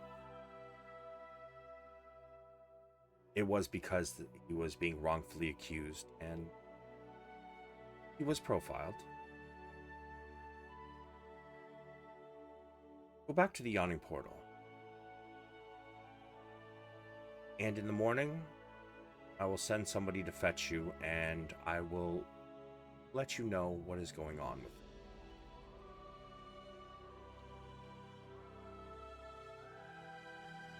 I do still have some more investigating to do. It is going to be a long night for me, I feel. Thank you. And I do hope you understand, under these circumstances, watching my friends be arrested because of what they are, why there would be hesitation in sharing what I am. Of course, dear. Tell me, have you gone to the Shrine of Nature? I hear they have an affinity for helping people in your situation. They are very kind there.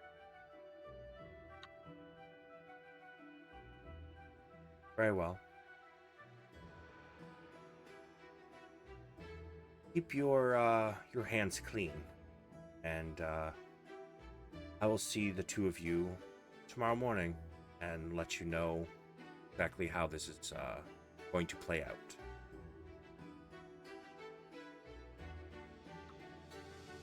I'll look over at you, Ray, to see if there's anything you need to say or anything before we go, or if you have any hesitation in leaving or anything. No, Ray is good to go back to the yawning portal. As she stands and says her goodbyes, and she begins to fly back up this area. She pauses for a minute, and as you two are leaving, oh, and Ray, at some point, I do wish to have a conversation of your past, if you would be so inclined. Very interested about magic your mother and father may have used.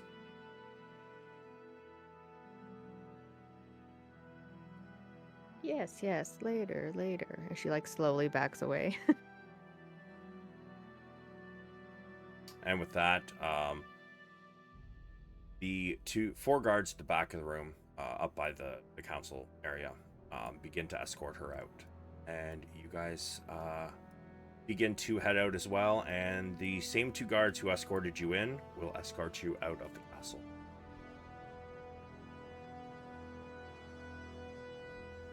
And with that, we are going to take our 10-minute break. When we come back, we will pick up with to do with Mr. Valeran and Mr. Zynn. Woo woo, okie All right, sounds good. All See right. everybody in 10.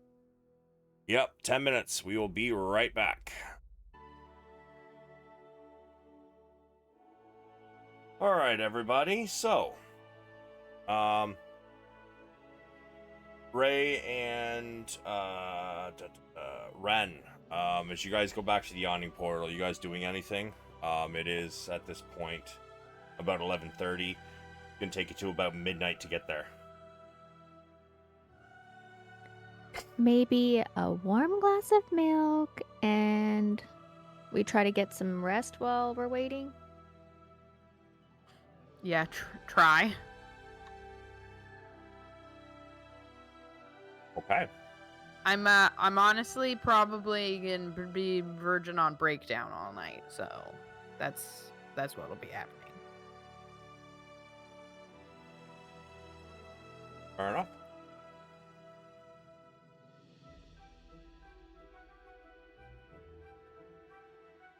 Zynn and Val,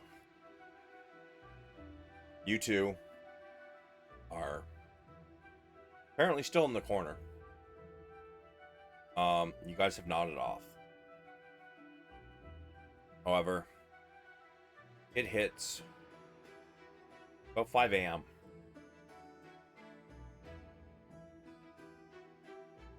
Other than some snoring going on throughout the room,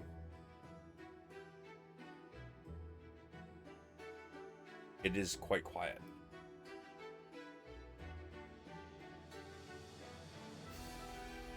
A couple times throughout the night, you did hear like almost muffled screams coming from somewhere inside this dungeon.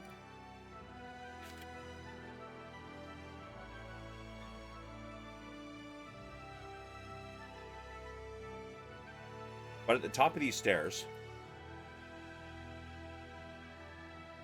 the light shines down. A door has opened, and a silhouette stands at the top of the stair.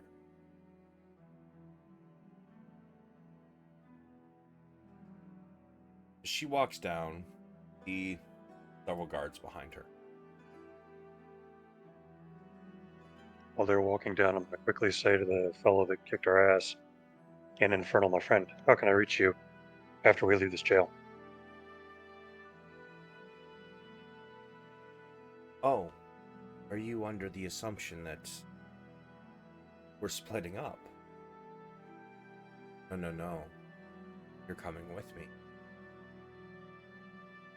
Good to know. Quick question. Did I manage to get a rest in? I'd say probably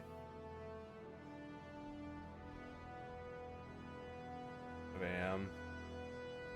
I mean, I only need 4 hours, but I also know it's not a good 4 hours, so I don't know like how that plays in because I'm like on a floor. So I'm gonna say yeah. I will take it. Valeran, you not so much out. Me, not so much. Yeah, I mean you're bound, you're gagged. You need 8 Yeah, hours. that's true.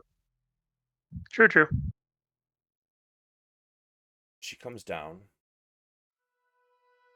stairs. I am looking for a Zynn and a Valeran.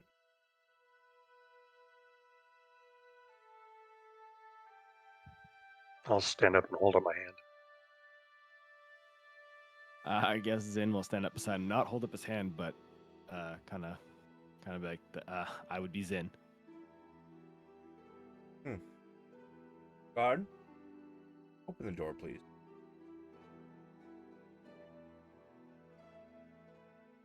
Guards go to either side. And it doesn't seem like they've noticed the 2 dead bodies in the back.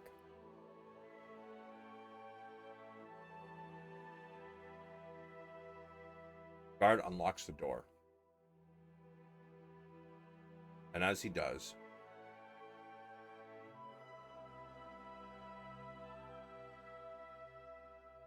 pulls out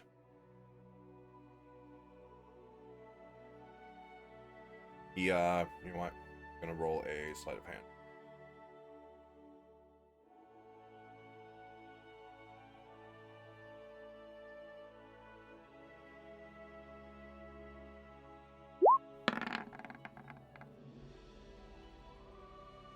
Yeah, not so good.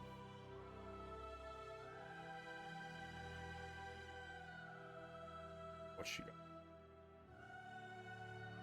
He begins to cast a spell. You hear him start to chant as he stands and he starts running toward the door. You recognize this is the same one he used on you guys. Lady Silverhand immediately counterspells him, followed by a feeble mind spell.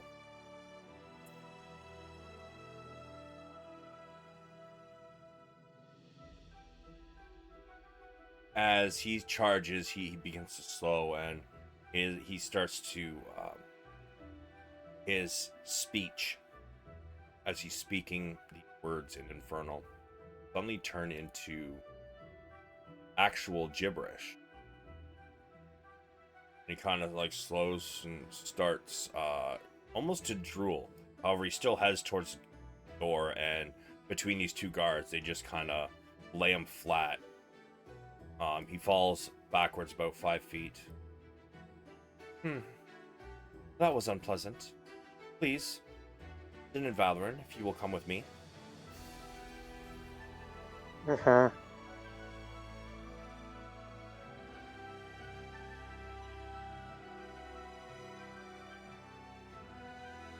Can't get through the door. Should be able to. It's oh yes, because you're opening and closing it. It's open right now. Ah! Yeah. You should be able to walk through it now. It's open. It still won't let me through for some reason. That's fucking weird. Okay, well, do that. Oh, there we go. Oh my. And they close it back up and lock it. As she brings you guys outside of the dungeon, she pauses for a moment.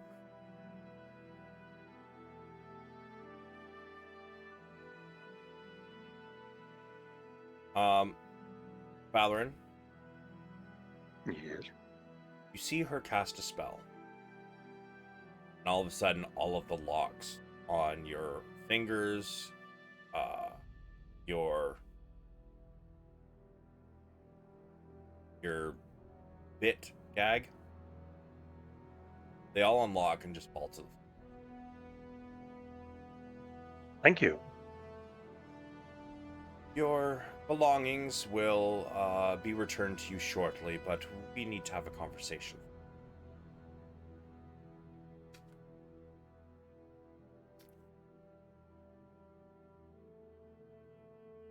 Here or somewhere. There we go. Answer my question. So you're still in your, kind of raggedy clothes.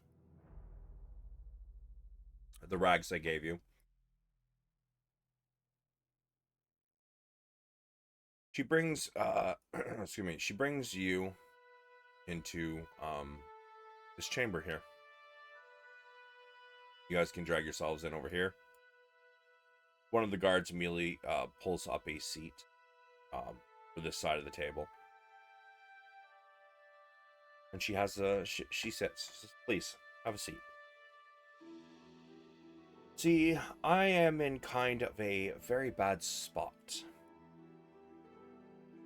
As are you.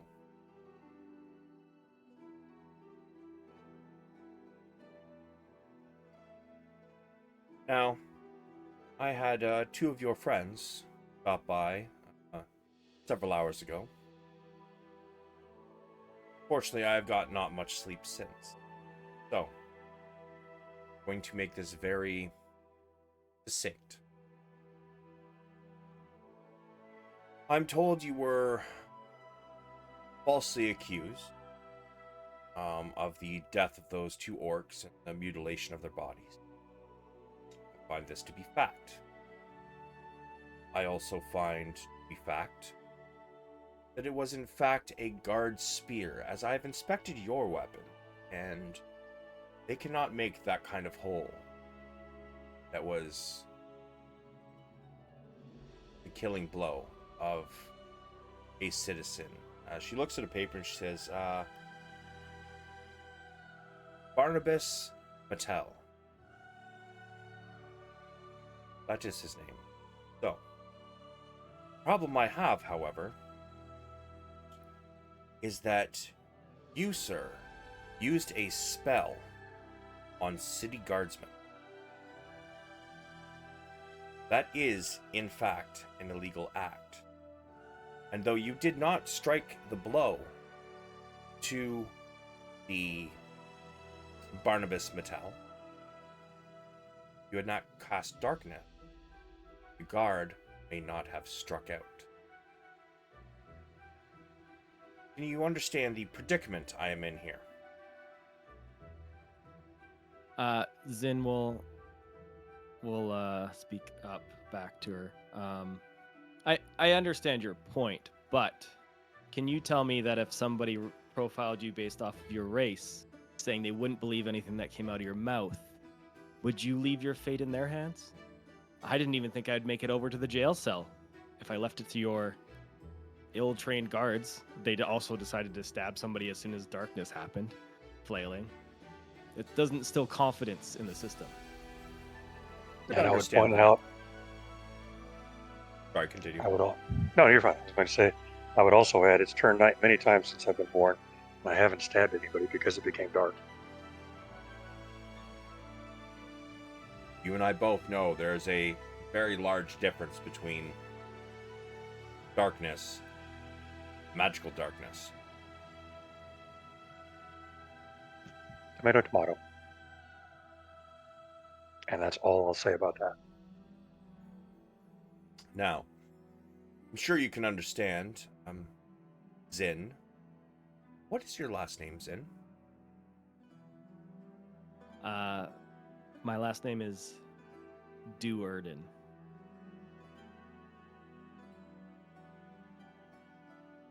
She looks prepared to write, and then as you answer her question, she looks up. I'm sorry? Yes, my last name is indeed Duerden. Hey. I'm gonna roll an insight. Find your stat block.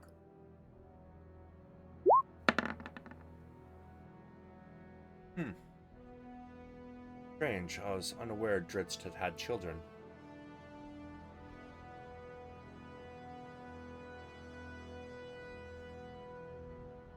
And where do you hail from? I hail from Silvery Moon. Or what? Sorry, it was the town outside of Silver Moon, right? I thought it was Silver Moon too.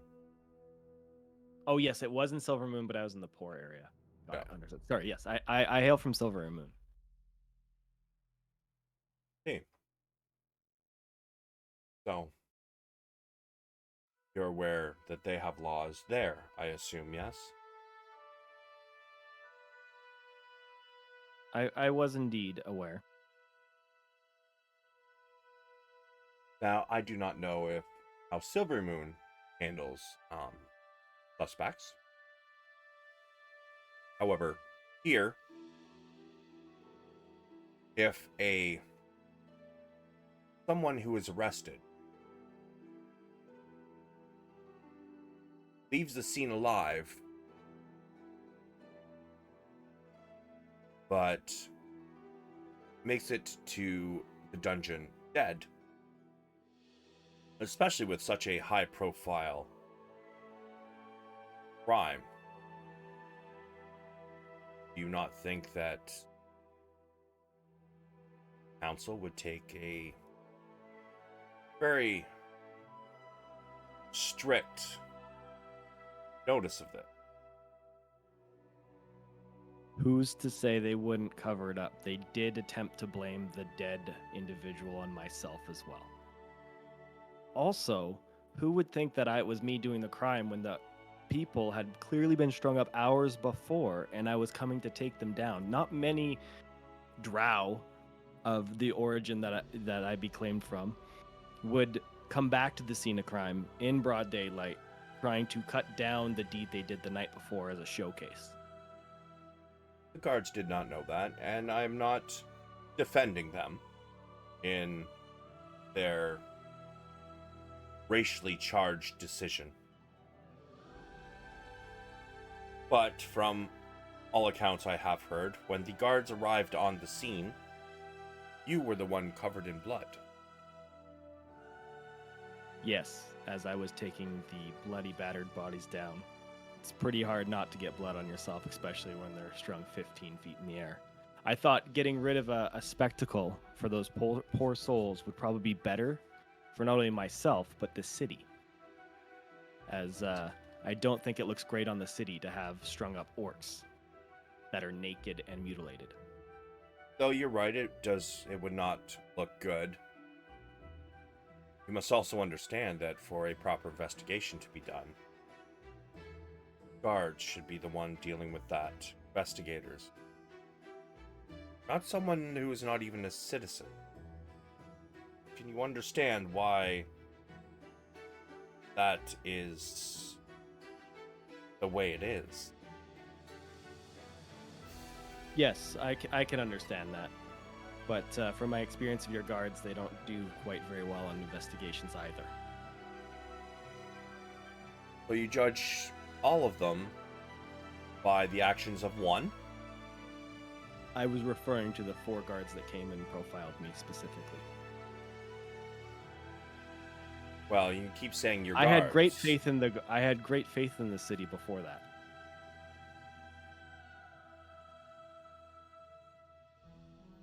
Well, I can understand why you did what you... But there also must be consequence. First and foremost, if we have no one to hand over to orcs who may come knocking, curious about why we allowed the accused to go after killing 2 orcs. We need someone to give them. So, you have options. By the looks of your equipment and the fact you can cast spells, I'm under the assumption that the 2 of you are rather adept at fighting creatures. After all, who would have the type of Excuse me, the type of weapons you have, Zynn. Those are taken from what we would consider monsters, no? If you're referring to the scimitars, they were made from a green dragon that we had slain, although it be young.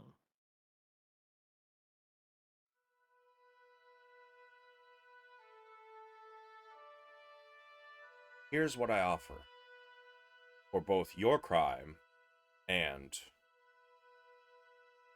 for yours, Valeran, of false confession. False confession, I did illegally park my wagon. Valeran, as I said, I have been awake many hours trying to suss everything out. You, sir, have no fucking wagon. She looks a little perturbed at this point. I did until tired. somebody stole it. Fair, I'll quit picking at her. So, although I believe you did not do these crimes, here's what I offer. 3 days. You have 3 days. Bring me the culprit. Preferably alive. Did do.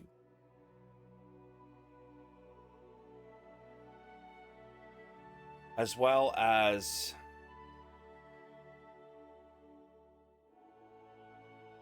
500 gold to be given to what's his name? Barnabas? Barnabas Mattel. Barnabas Mattel, his wife. And in case you are curious, we do handle matters of our city guard quite seriously. Once we found the wound belonging to a spear, of which neither of you had, and fitting the markings of our own spears, we discovered who it was who actually did deal the striking blow. Guards are on his way to arrest them right now. This is what I offer you. I You do accept. have one. I do have one question about this. Why is it us that is paying the 500 gold fine for something that somebody that a guard killed? As I said, there When- must be some punishment for you using a spell on City Guard. Punishment fair.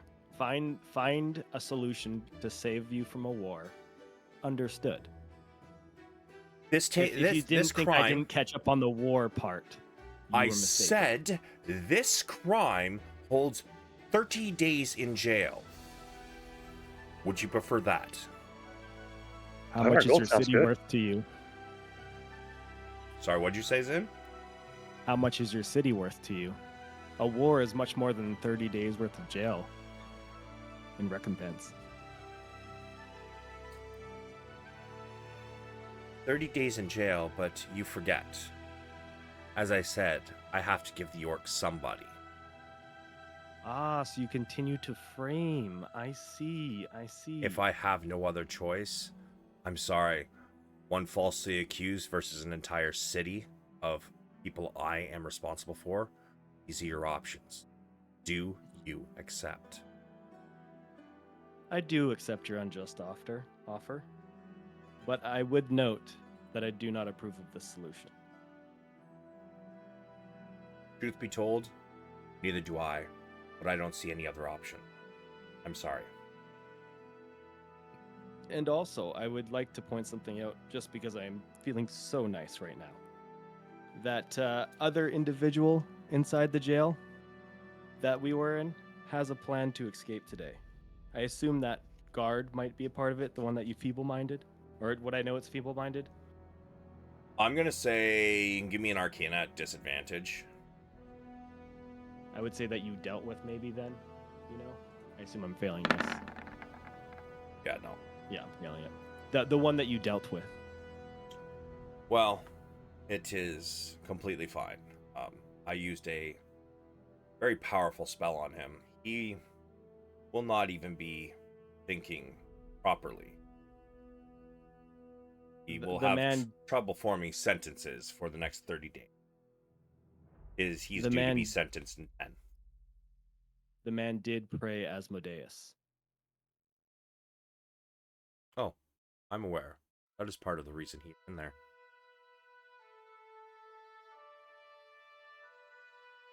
The spell I used basically makes his mind that of a newborn baby for 30 days. But that was on the guard, correct? No, that was on that was on the cleric. Oh, I thought it was the guard that was trying to do something. No, it was the cleric who got up and was starting to cast the same spell that he had cast on you guys. She counterspelled him, then turned around and feeble-minded him. Understood. So that I thought it was a guard that he had on the inside or something. Is what I got from. No. There was still him. There was 4 of you alive in there, and there was 2 bodies in that cell. Got it. The orc didn't move.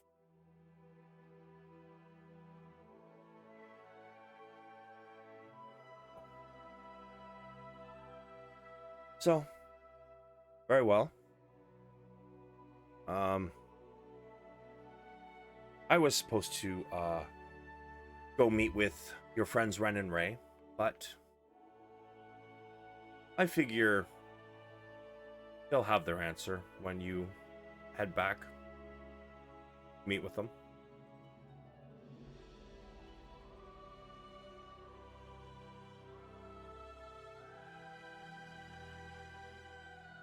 So, with that, I will leave you, and the guards will escort you out.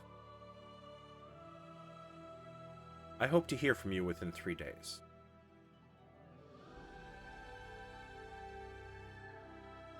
She gets up. She begins to walk away. She gets to about here, and she levitates herself up, lands nicely over here, and begins to head off with the guards through the north door. As she does, she says, wait here, the guards will escort you out, but they will bring you your belongings first.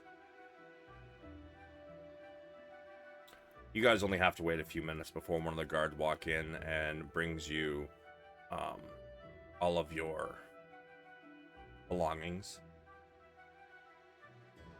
Your clothes, your armor, Valeran, your weapons.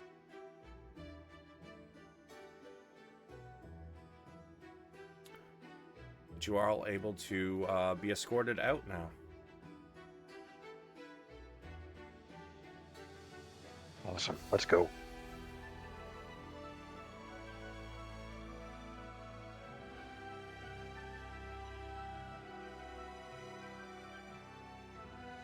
By the time this conversation's done, about 5:30 in the morning. By the time you guys get out, the sun is beginning to rise. Now, it is up to you guys. Are you, the 2 of you, heading to the yawning portal? Yep. Yeah, I think. we don't have that much time. We have 3 days. That does not seem like a long time.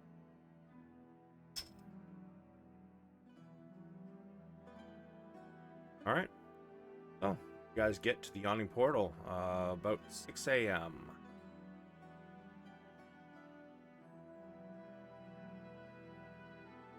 You guys arrive. The place is mostly empty.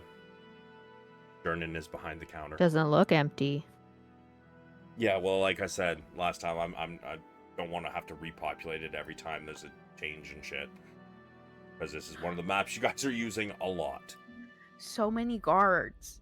They're gonna arrest you again. Oh shit. Yeah. Okay, I can get rid of the guards. In jail forever. Actually, you know what? No, I'm not getting rid of the guards. There are 2 guards sitting at the bar. Jernan, obviously tired, is still kind of pouring drinks. 6 o'clock in the morning. These guards are quite obviously.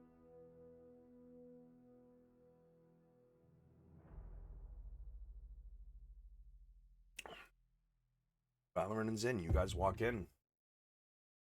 There's only the two guards, Durnan. Matrim seems to be passed out, leaning on the bar. I forgot to grab my cigarettes. Well, during our break. One quick moment.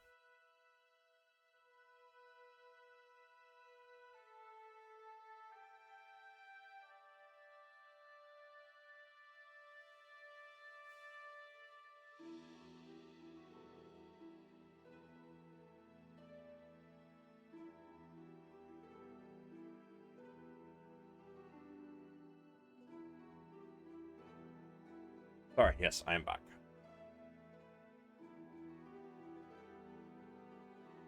What do y'all want to do? Head upstairs then? Yeah, I mean, we're heading straight to them, I would imagine. Works for me. Ren and Ray, where are the two of you? Are you on your wow? Are you in your own separate rooms, or what's going on there? I think we would have spent the night in the same room. Yeah, that makes sense to me. Which room? Mine. Okay. Yeah, Ray smells like mushrooms. And her room Yeah, smells it's like gross. mold with all the ancestor spell. It's called Earth. Okay. The spell she's been trying to cast. You guys head up the stairs, and one of the guards turns around, like obviously trying. Hey, aren't you supposed to be in dungeon? We were acquitted. At this, Durnan kind of like perks back up and sees you two, and he sees the two of you walking in, and he gives you a smile and a nod, and then almost like he realized exactly what happened, he kind of gives you guys two of you can give me an insight actually.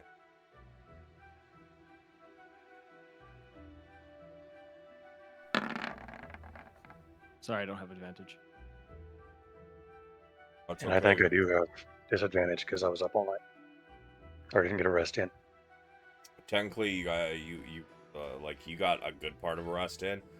You can go back to bed for Valeran for like 3 hours, and I'll say you got your long rest. But Zynn, you gave yourself disadvantage. But 20 is your straight roll. You know he is. You can tell he's rather apologetic about giving you up like that.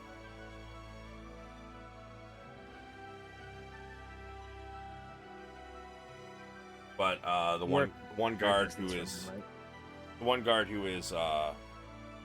talking about you supposed to be in dungeon. Why didn't? Sure you didn't escape? Given the competence of the city guard, I made it the greater possibility, but no, we were acquitted. Well, see about that one when I go to work tomorrow and find out for sure. And it looks like he's trying to stand up and take a step towards you guys, and he gets 2 steps in and just face plants directly in one of these pillows. His friend looks at him, fucking starts laughing, falls off his stool backwards, lands on his back, and yeah, he's out cold too. Durnan, seeing them both out cold, he says, "Sorry, I didn't have much of a choice. The guard can come by here and shut down on a whim if they wish. I don't believe you did it. I figured you'd be okay. And I'm glad you are." Zynn waves him off. He's like, "Pay it no mind. You tried, and that's more than I can ask. It's not your fault. The guards don't take time to at least question someone before they start accusing." Well, an apology. The next week of rooms for all 4 of yous. They're free. I'll give you 1 trip down the hole and back for free as well. That's mighty kind of you, Durnan, and I'll make sure we drink here extra to make up for it. He chuckles. Just try not to end up like those two, huh? Wow. Yeah, I mean, if they're going to work tomorrow, it's going to be a sad day in the city. Well, two of you look like you might need some rest. Go on up. I think Zynn they nod. went to Ray's room. I think that's where they are right now. You want to give them a surprise. They seemed rather worried when they came back in last night. Zynn will nod and then head up. And I'll follow Zynn. You see, as you guys are heading up, and Ernie kind of wipes one last mug, and he walks around the bar, kind of blowing out candles. And then he disappears somewhere into the back. You guys get upstairs and you get to Ray's room.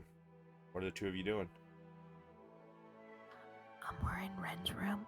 Oh, I thought it was Ray's room. Yeah, he told you Ren's room. No, Ray's room smells bad. Whoa. Or sorry, guys. like Earth. Nice.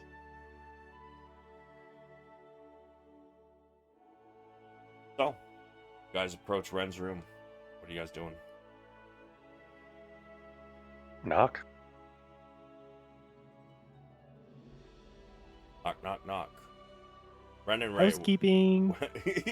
What is your passive perception? 14. Okay, and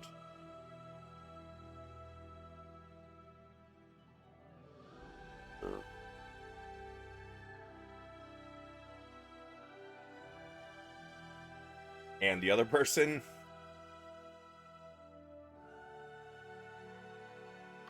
Ray?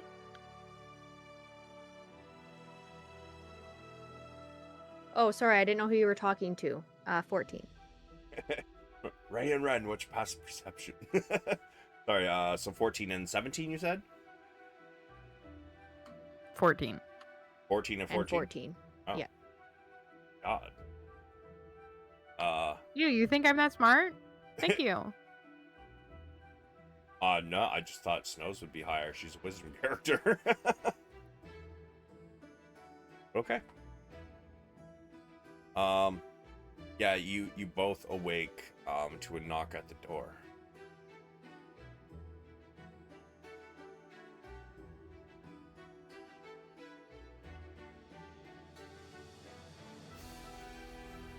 This is you guys. I'm like, sorry, I got distracted looking at my stats. I was like, ew, I thought I was stronger in things. Perception literally is one of my best skills. Gross. I am very on edge, so I feel like that makes sense. I wake up and go directly to the door because I'm waiting for news. The door kicks in. Police, open up! I'm just kidding. You open the door, and on the other side stand Zynn and Valeran. Valeran's looking a little tired. Zynn's not looking too bad. His wounds have mostly healed up, though there's still a little pink flesh where some of them are probably scarred a little bit. I throw the door open and give you guys big clasps on the shoulder. I don't do hugs, just with Ray. Just give you a little squeeze on the shoulder. RP moment here, guys. Ow, ow, not so hard. You're going to break my shoulder. I just got out of jail. And I'll say Zinn's diplomacy got us out of it. Because I know nothing about what happened with Rain. They let you out. Indeed. did. It was all part of the plan. It seems some of our friends decided to talk on our behalf. Who could that be? Zynn smiles.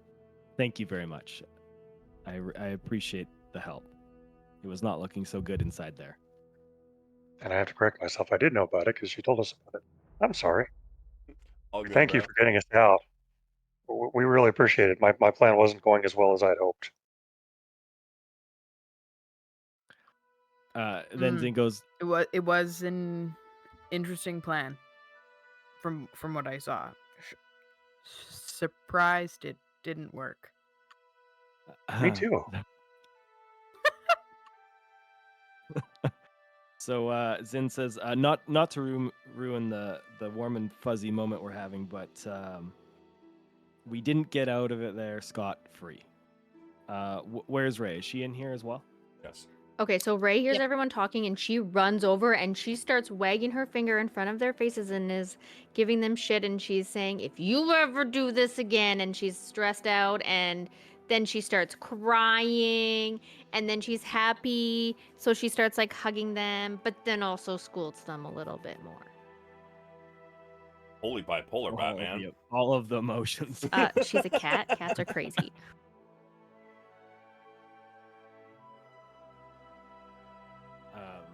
Yeah, Zynn's like, yes, I guess I won't attempt to do the guards' jobs for them anymore. But more pressing concerns.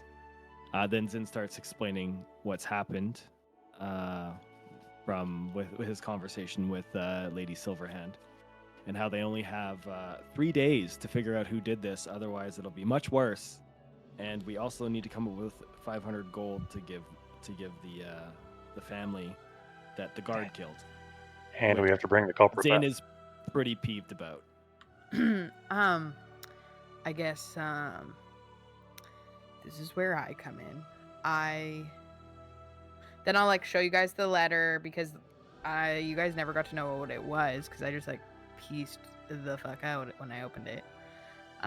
Explain exactly what it was, and what that I have seen that there is a path that I was going to leave when you guys got back and follow myself, but since she has involved you, I guess we'll do it together. And none too soon.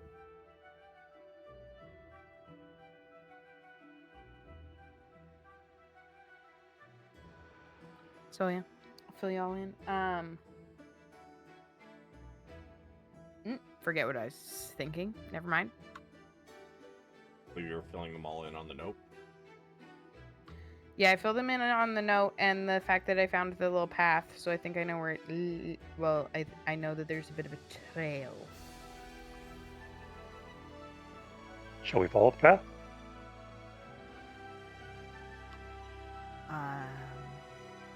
Yeah. I guess we should. So, it is past 6 o'clock in the morning. So I will say that Ray and Ren, I believe you guys made it back at 11:30. That is probably enough for a long rest for you. Then got his trance in. Valeran, you're the only one feeling a little tired. So, it is up to you. You guys can wait a couple hours, let Valeran get his last couple hours he needs of sleep, long rest, or you guys can head out. Sleep is good. I'm fine with letting him get a long rest in, because I think that's kind of important. I think he needs some sleep. I have a question though. If I get him to fill the ring up before he goes to bed, will he still get those slots back? I know that's kind of like outside of game thing, but I'm gonna say probably not. Because he was in the middle of his long rest. He just hasn't finished it. That is fair.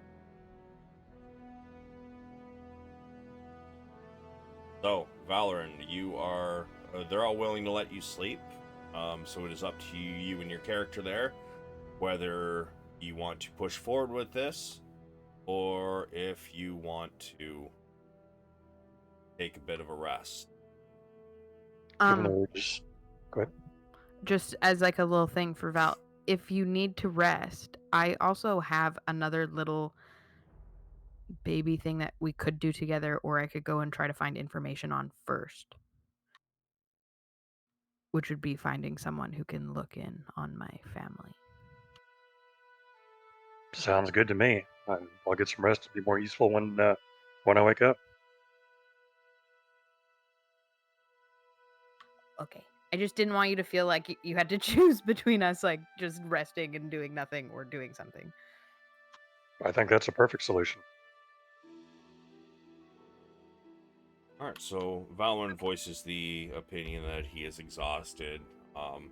He did spend the day in shackles, with a bit in his mouth with a tongue depressor. So he feels he needs a couple hours sleep.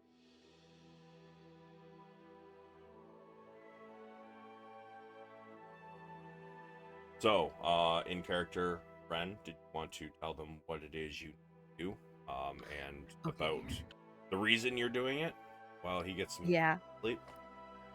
Yep. I guess I'll tell you guys a little bit about myself. Okay. Well, starting from the orcs in the square. I knew them because I grew up with them, and they tried to kill me. At which time the only people who were there were my cousins, who, my oldest cousin shot one of them, and they died, and the other two disappeared, and I never saw them back at our village. And then when I left and was turned, I never met the people who turned me. I was rescued, you could say, I suppose, by a group who taught me and helped me, and I never told anyone about these other the orcs who are dead. So I believe that these wolves want me for some reason. I spoke to someone, me and Ray found someone who told me they want me for something, to be a part of their family, but I don't know how they knew who to kill that would be a gift, and how they got that information, or how they knew where I am, or a lot of things, and I just need to make sure that my family is okay.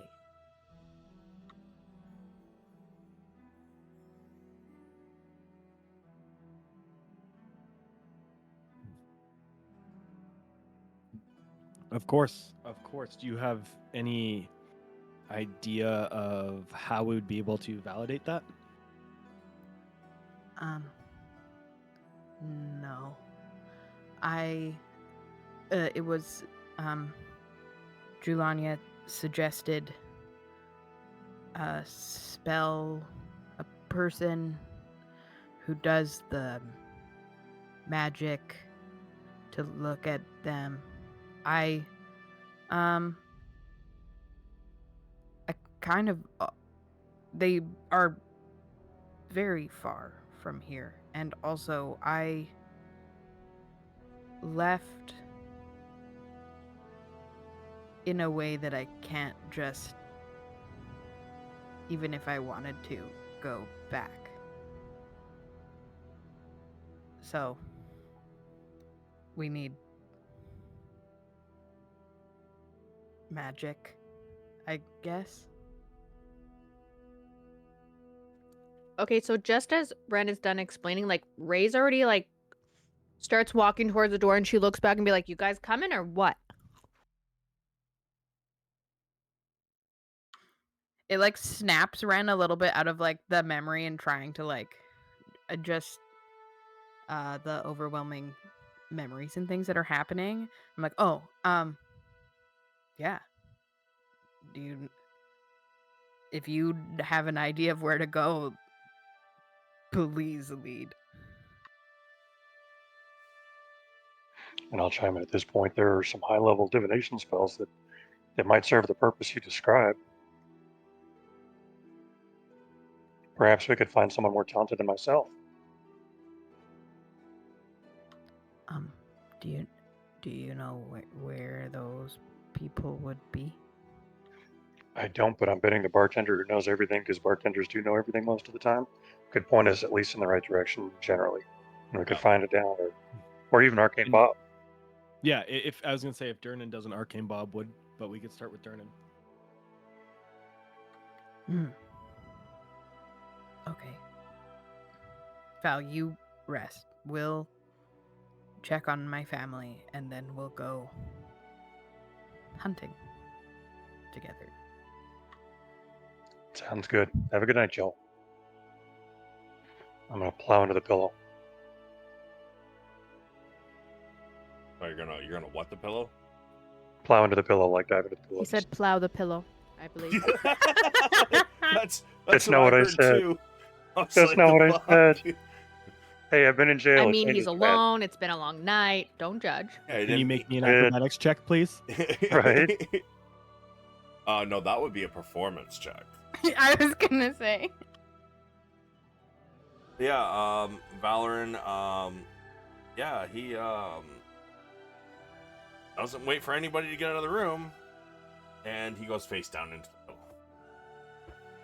Ray will just like walk over and gently put a blankie over him and kind of tuck him in, and then walk back out the door. Alright. So, you guys are heading to Arcane Bob's. Roughly 6:30 in the morning. However, it is going to take you guys roughly an hour and a few minutes to get to Arcane Bob's. As you guys enter the market, it is just starting to bustle. You know, people are setting up for the day. There isn't much in the way of customers as of yet. But the city is beginning to awake.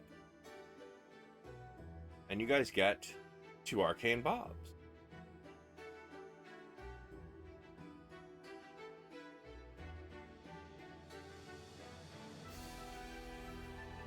You guys can drag yourselves in.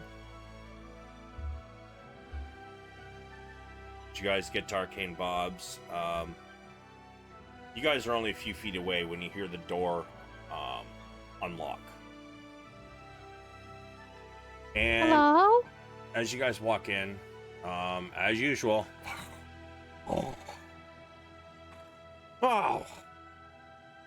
as he's snoring away.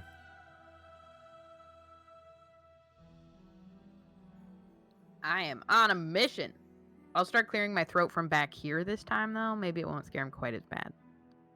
Ray will just like go up there and be like, "Hey,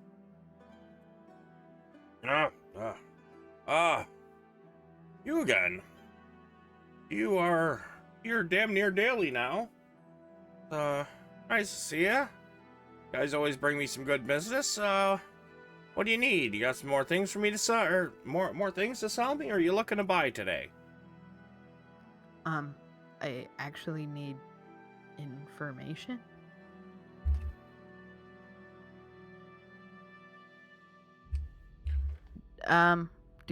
Do you or you know someone, or I just look at Zynn being like, words are hard right now.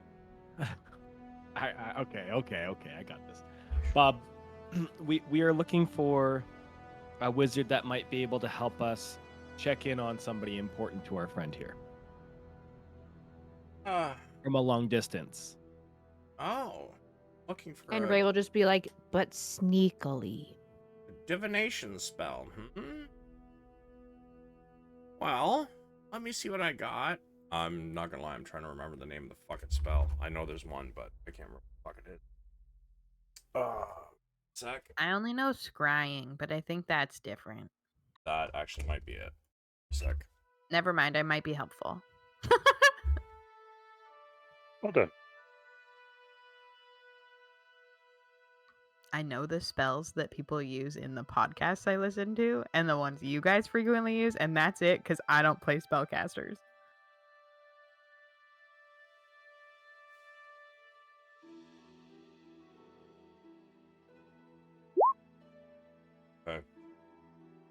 That's the scrying spell readout. Yep. Reading it now. That is the spell, actually. Ah. Scrying. This is the one you're looking for. Yeah, I could definitely do this. Let me see. Well, I did just awake, so I'll be honest, I'm gonna need about an hour to prep some spells. I haven't really had the time to do that. You can see I was still sleeping when you all walked in.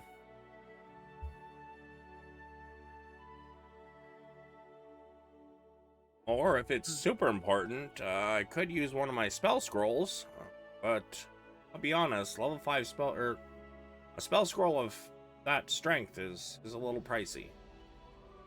How much? Level 5 spell, magic item prices. Let's see.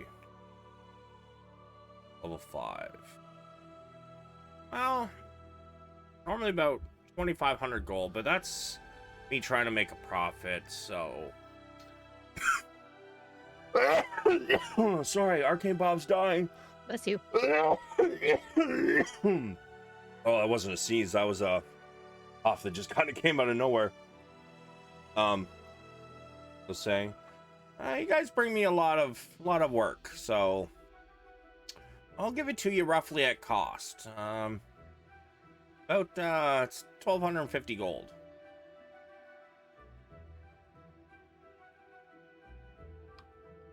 I'll do it. Maybe we wait.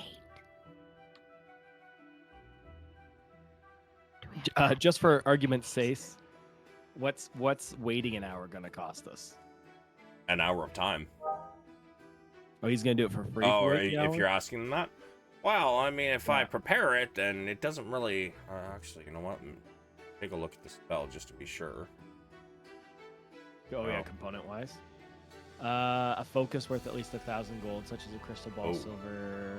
Oh, but it does not say it's used up at the end of it. Right. So he would have to own it, but that would definitely cost because it's like anytime you have to own something to do something. Well, I do have the components. So I mean, I'll do it for you for free if you want to wait an hour, but 1,250 gold otherwise. I think we wait. How long does is Val sleeping for? Got a couple hours, but he's only got about an hour left or so. Because it took you guys a while to get here, right? So he would wake up about an hour before we'd get back, roughly. Yeah. Oh, That's not too Oh. bad. I know this is urgent, Ren, but if Bob's offering, we might want to wait the hour. Yeah, we already have to pay $500 to that lady. 500 gold, I mean. that's fine.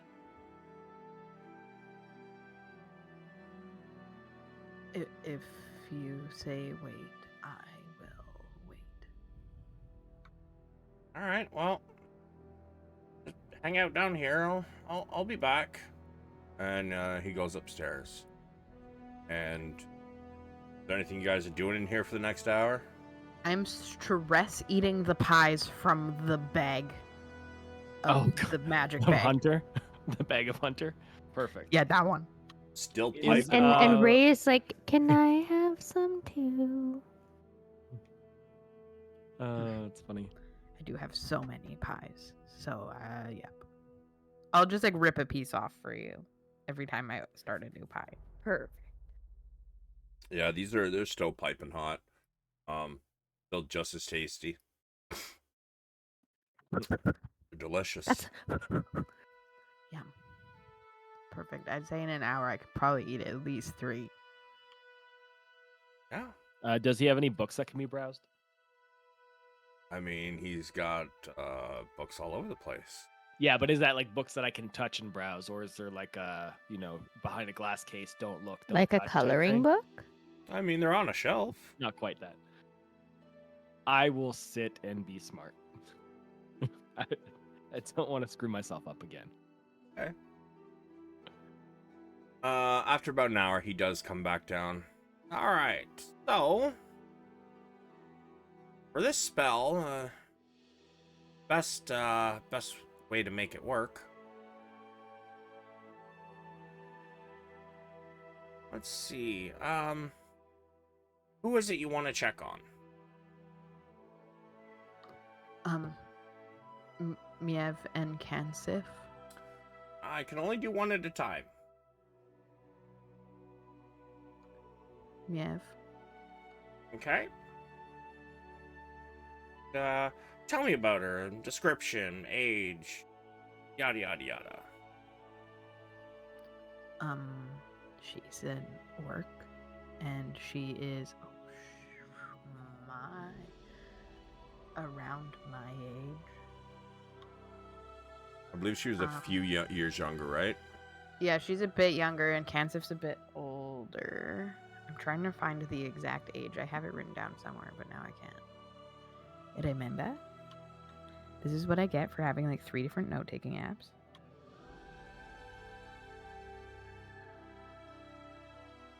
I think she's 2 years younger than me. So she would be 16. Alright. And she looks kind of like me, but fully orc. And she's really she's a gentle orc, if that helps. Okay, so I have the knowledge. Now, to make it even more likely to work, do you have anything of hers? Body part, lock of hair, part of one of her garments, a hairbrush, a picture.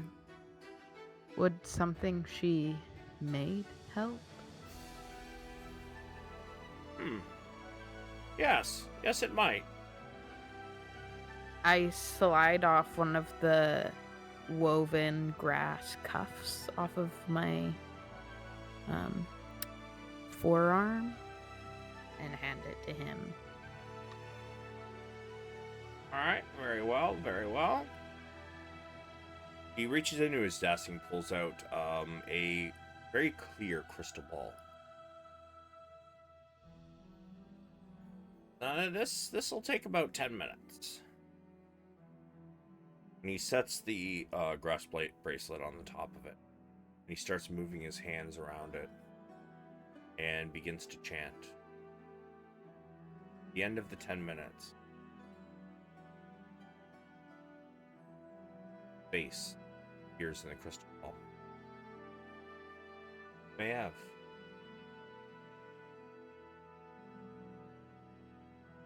Smiling. Huh? Seems to be talking to somebody.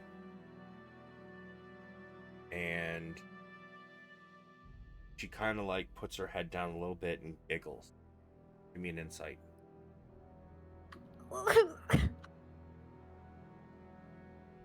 Where's my character sheet?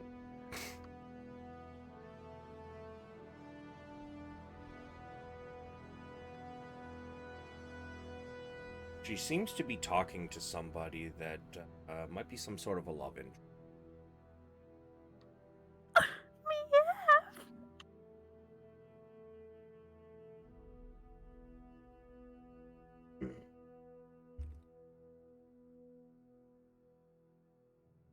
Now, he continues.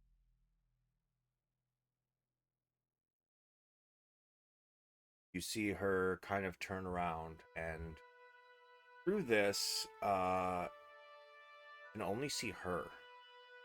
But it kind of zooms out a little bit and walking through. And although you can't see the other person, she does have her arm outstretched, and the way her hand is kind of grasped, it seems like it's kind of like grasping somebody else's hand, and they're kind of walking slowly. Every now and then you can see her kind of turn her head to the side and giggle and say something, and they continue to walk. This carries on for about 10 minutes. Just question. Do I just see her? Do I see the woods that she's in at all?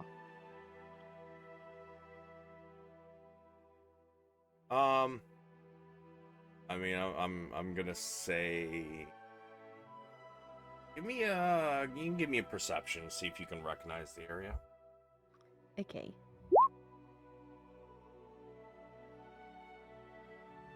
I'm gonna say no, out of the 14, because I Okay. mean, there's woods everywhere, right?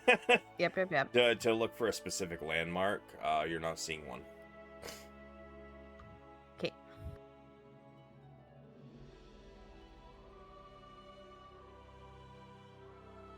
Ren is like beaming.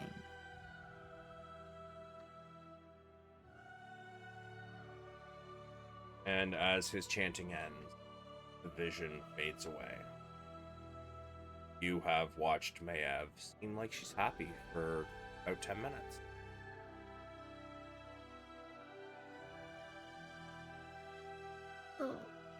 Ren is like doing everything she can not to be crying and remains stoic.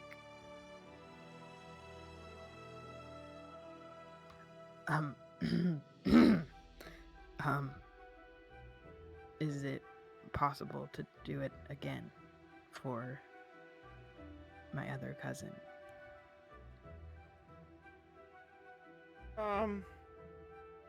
Yes, I don't see why not. I mean, I could do this a few times a day. She looks like Miev, but older and more serious and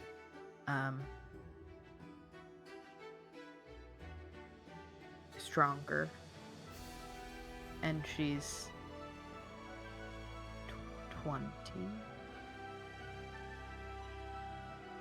I think she had a few more years on you, didn't I she? think she has like, okay, wait, I'm looking in my brain. They're 2 years and 2 years, but I think she is older than that. But we also are considered grown at like 14. I was just a late bloomer.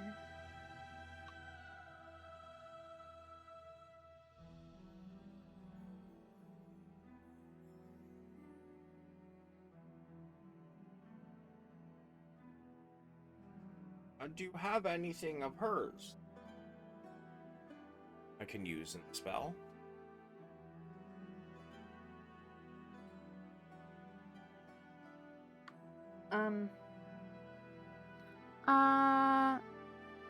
Player question. Would it make sense that I have something of hers? Like, I grew up with them. They were my best friends. And I knew for a fact that I've been wearing the cuff from Miev. I would assume I would have more garment that would be associated with like hand-me-downs or something from Kansif.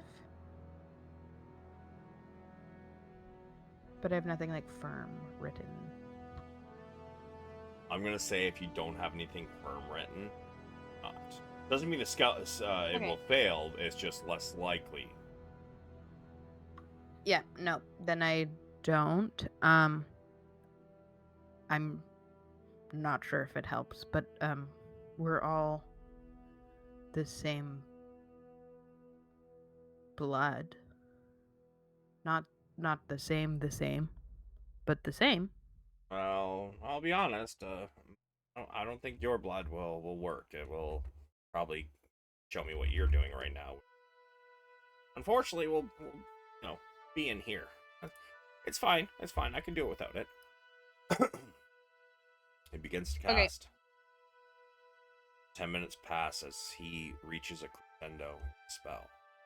As he sits there with his eyes closed, hands on either side of the crystal ball, little space there. The Kansif. Although you can't see her face, you're back. She's crouched high up on a rock, watching. Slowly draws out a spear. You watch her leap from the rock. She flies down and she spears something. Can't see what it is, but there's a moment of struggle. And then after a moment of struggle, she yanks a spear out of whatever it was she stabbed and she sets it down. She pulls out a dagger. And again, you can't see what she's carving, but it looks like she's seen her do it before. Looks like she's skinning an animal.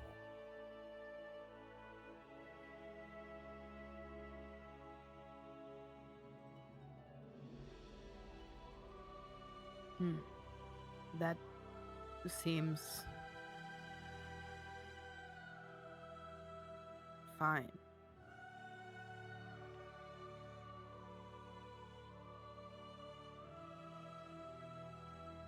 And it takes a while to skin an animal. So you can definitely see her, like, you know, what looks to be like she's slicing open the belly of a creature, and she starts to skin it. And it takes a while, but eventually, while she's still in the middle of skinning it, the vision fades.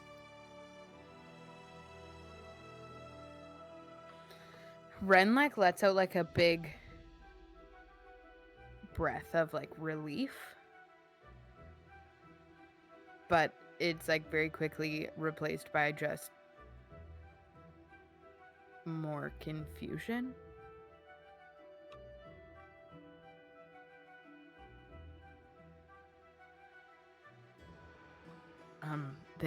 Thank you. I needed to know they were okay. Oh, I can do this one more time if you got somebody else you need to check on it. May I ask why it is you're checking on these people?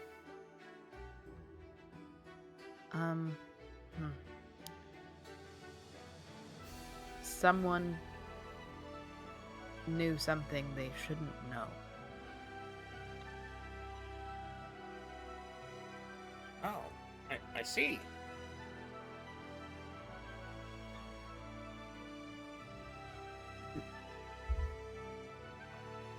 And I don't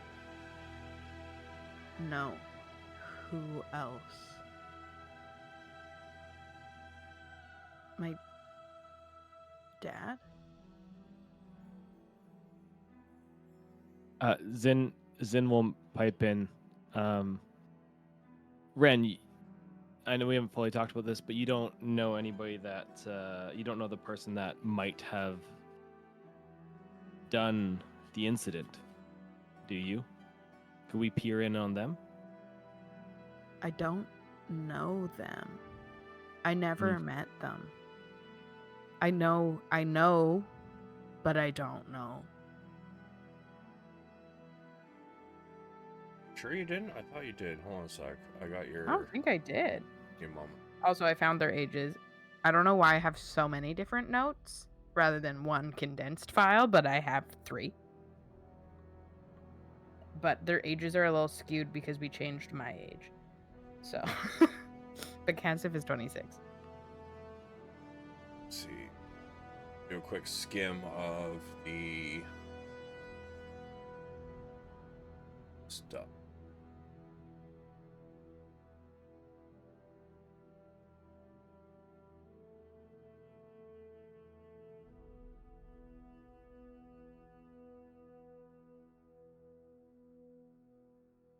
Do you want me to send you this little, like, the thing I'm reading?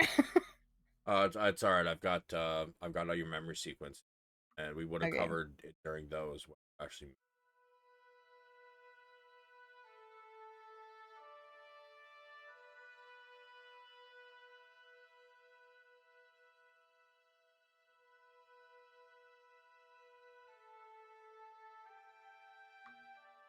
Because I, never mind. as you try to think back, memory pops in. You've been skirting the Lurkwood for some time, and your transformation has taken over a few times. And although you always awoke with blood around you, usually found with some investigation, that it was usually animals. However, this day, as you looked around, not 20 feet from you, lay a man.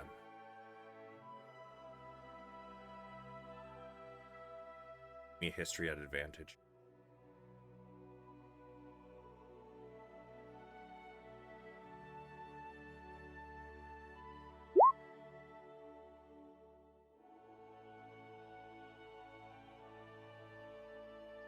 Though it's not one of the ones you tended to have conversations with while you were at Great Worm Tribe. Was in fact one of the men who had voiced opinions that werewolves should be put out of their misery.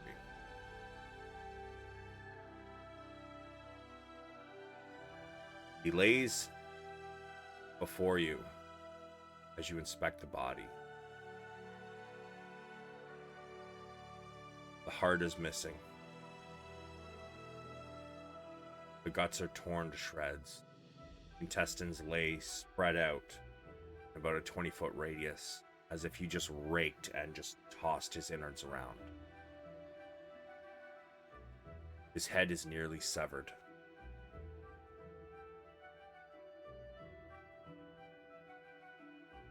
Give me a perception.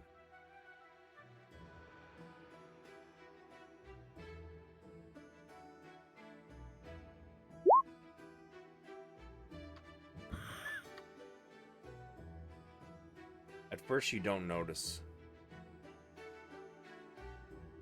You're worried about what you've done.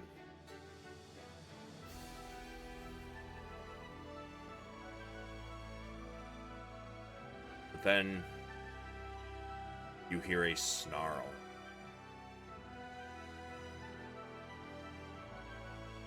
As you look up, not more than 40 feet away, standing on a large rock in the edge of the Lurkwood, see a massive black scarred face. It growls. As it does, it almost looks like its lips are curled up in a smile. You almost feel a sense of dread as this creature smiles at you.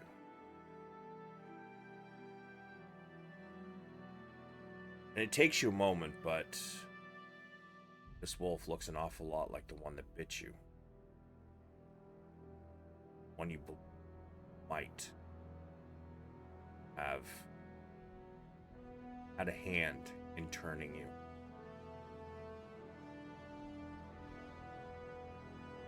What do you do? I'm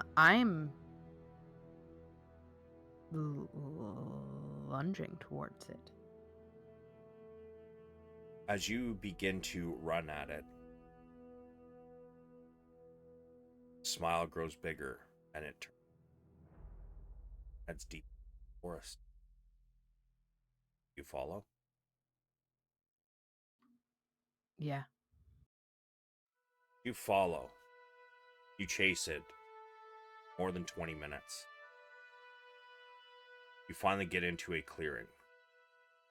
It stands before you. 15 feet tall.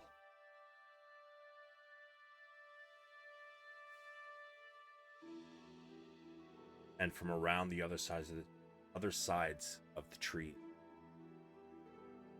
steps out many more. They all range in size.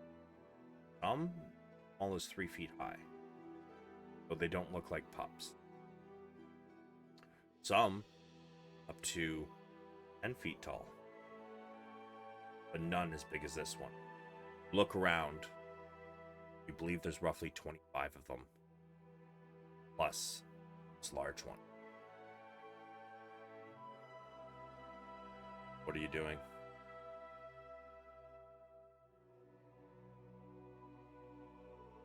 I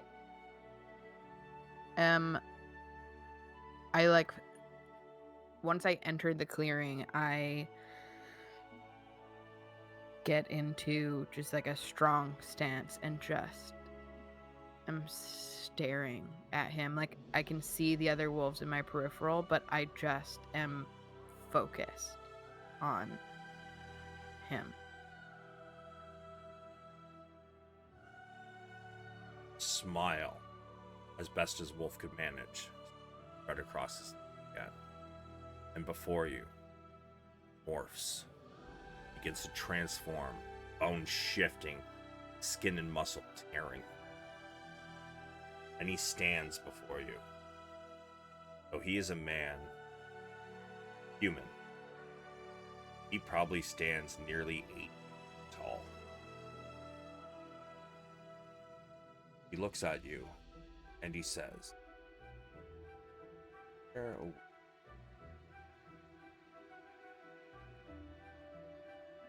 I am Bardolph.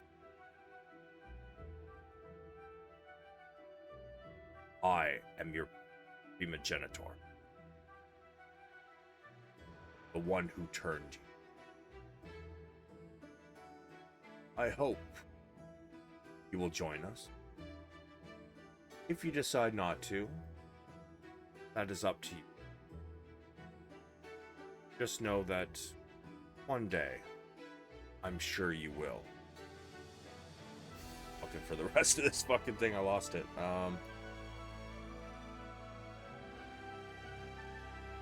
Here it is. One day, lycanthropes will take this world. I hope that you will be by my side. You were weak, but I have made you strong. We will see you again, Renavok. And without waiting for a response, smiles, and his naked form turns, and in what seems like an instant, transforms back into a wolf form. And him and the rest of the wolves that were surrounding you run back into the woods to pack.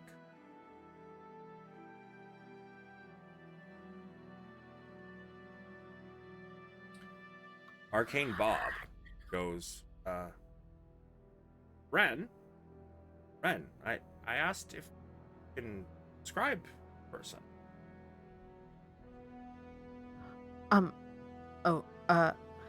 I like snap out of remembering.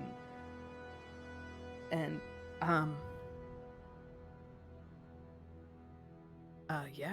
yeah. And I describe him as best as I can from my memory.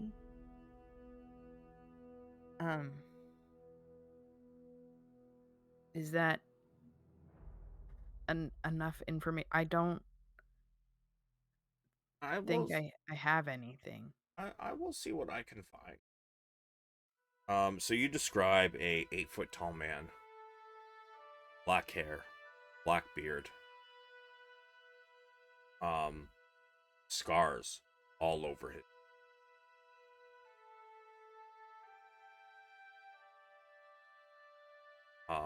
The flesh, although he seems to be rather tan, the flesh where the scars are is extremely pink. You do see, you describe what seems to be no bite marks, just scratches. They're not just all over his face, however. When he transformed, you could clearly see his chest and torso as he stood naked before you. These scars everywhere. Give me a... I'm gonna check with this. Give me a history. Not advantage.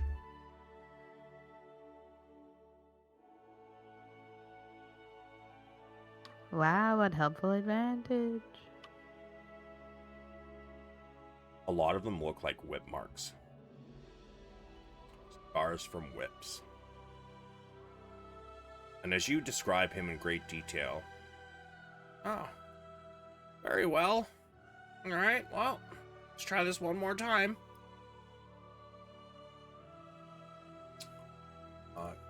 Make a stat block for him. The other two are kind of commoners, so I wasn't really going to have them roll against it, because they would not have succeeded.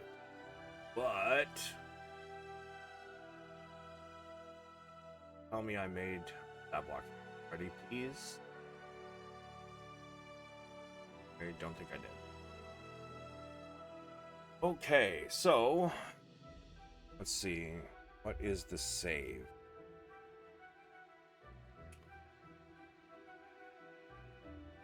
Oh, you have... wow. Alright. As a leader, charismatic, probably intelligent. And with what he's trying to do, he would have to be wise. Okay, so we're gonna go...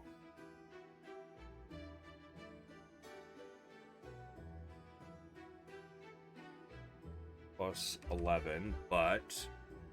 Minus... Okay, so we would have to beat a... Ooh, wow. Okay, secondhand knowledge. And he never gave you anything, so you don't have anything for him. Okay.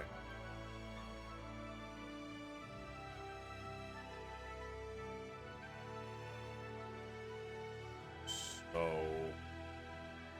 The modifier gets an extra 5 to that, and it is a wisdom save, yes? Ouch. Not gonna lie, this might not work out in your favor.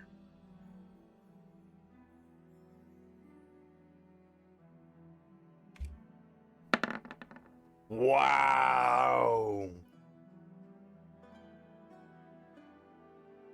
An image pops in. And you see this man that you described.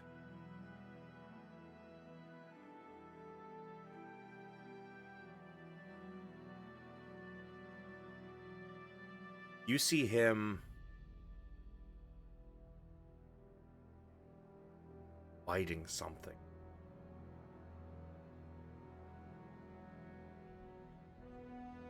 But you can't see what he's biting. But as he pulls back with blood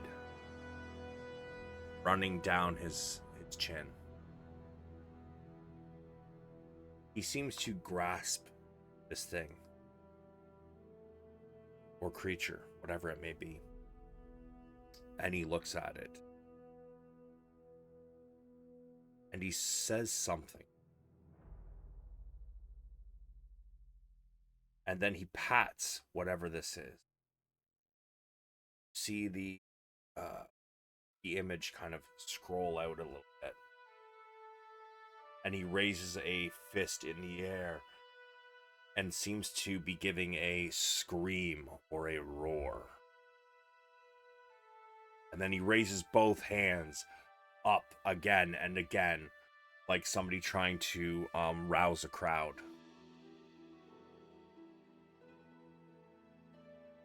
As you take a look at the landscape around him, he stands on a rock. And underneath of the, like past the rock, you can see a clearing. Trees.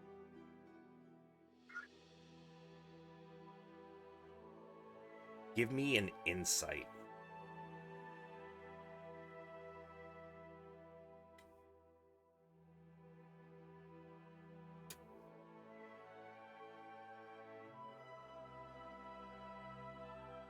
You are not sure whether he just turned somebody or he was taking a bite out of some really weird red juiced fruit.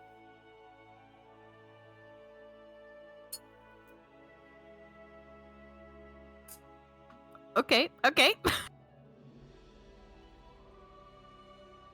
Those are very It's just different Ren things, that can see but this, it's fine. right? This happens over and over again over the course of the next 10 minutes.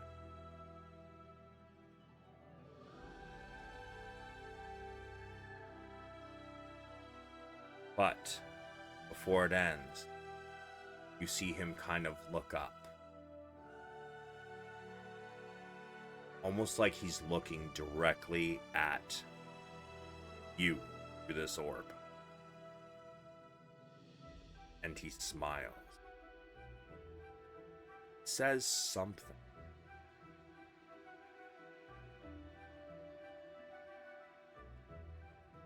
What would a lip reading check be? I would feel that would probably be...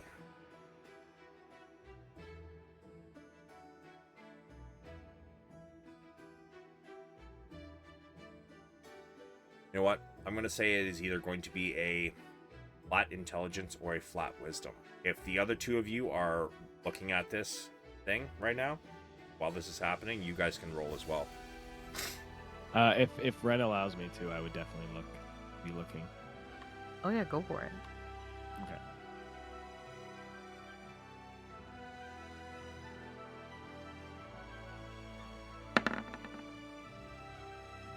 Not good. How about you, Ray?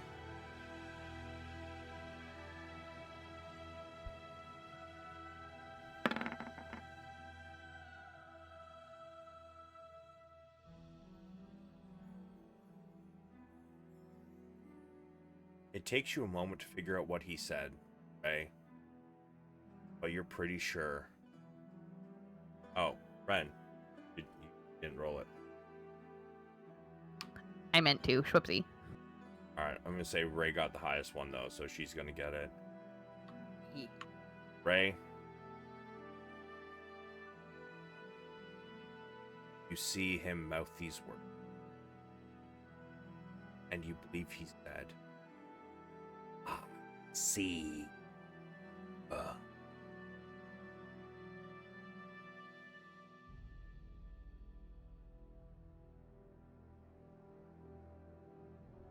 The spell ends. Bob is taken aback. Oh my goodness, Ren! Who was that? How do you know this man?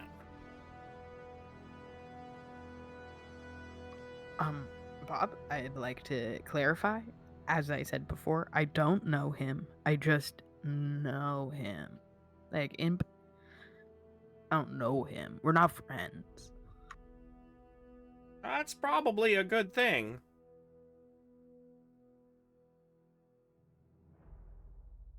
Seems a little off, that one, yeah?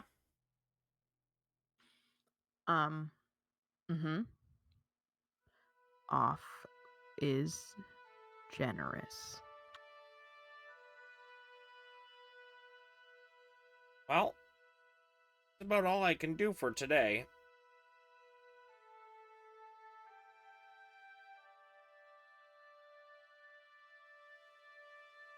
Were we able to see any of the area around him to get like an idea of where he might be? It was just a large rock, clearing of trees. Damn.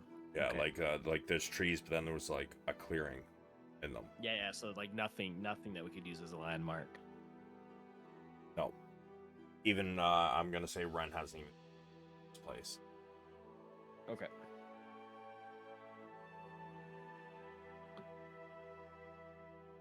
Valeran, as this is finishing up, what are you doing as you awake? Your long rest completed. Honestly,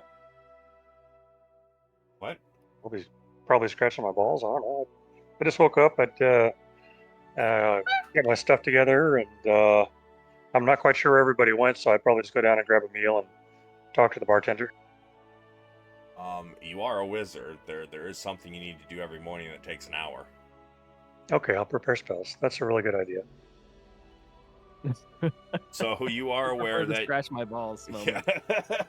spend an hour scratching my balls. You gotta be thorough, man. You can't just half-ass that task. Holy fuck. Bro, there's something wrong if it's taking an hour to scratch your balls. Holy fuck.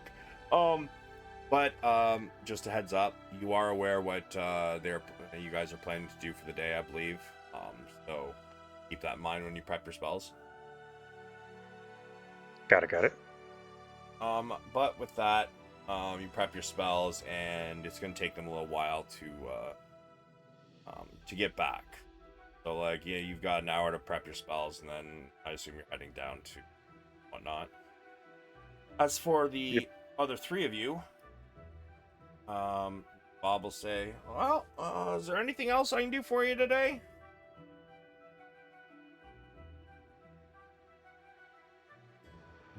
Zynn will look to Valeran. Is there anything that you needed? Or are we okay to wrap it up over here?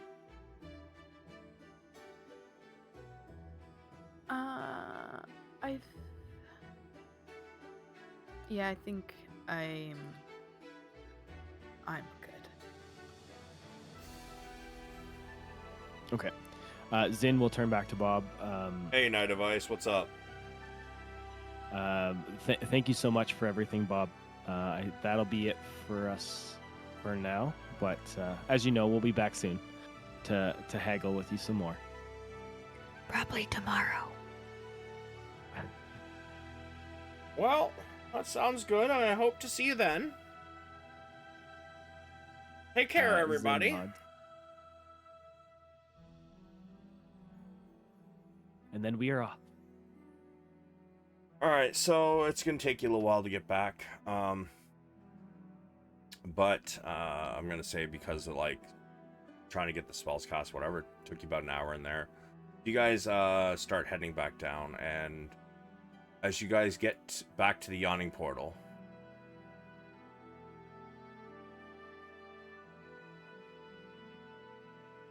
Mr. Valeran, you could place yourself having some breakfast.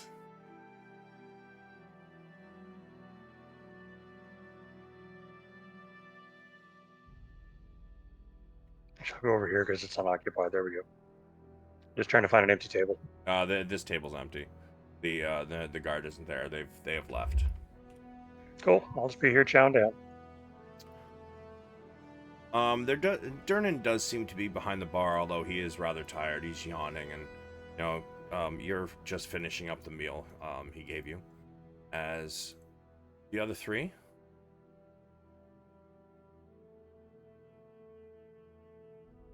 are walking back in. You guys look around, you see Valeran sitting at a table, finishing up his breakfast. I'll look over and wave to them.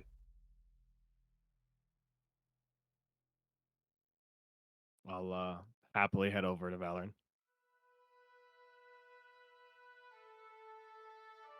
How was your nap? Good, thank you. Lots of spells prepared, ready to fight the day. How was your trip? Oh, snow? Oh, no snow. Was good. Don't like snow. Whoa, rude.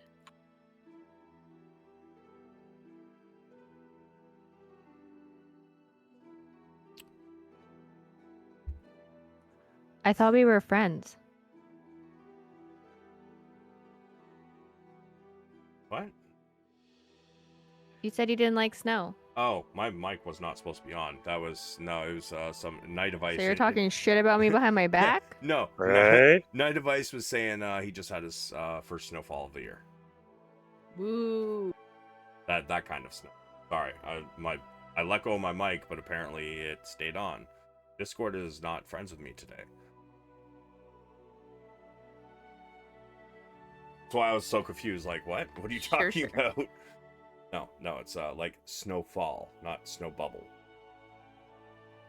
Sure. Sure. Yeah. None of us are in your chat, so we can't know. But yeah, Delete the pod. yeah, you guys. So Val asks how your meeting went. You guys may proceed. Sorry.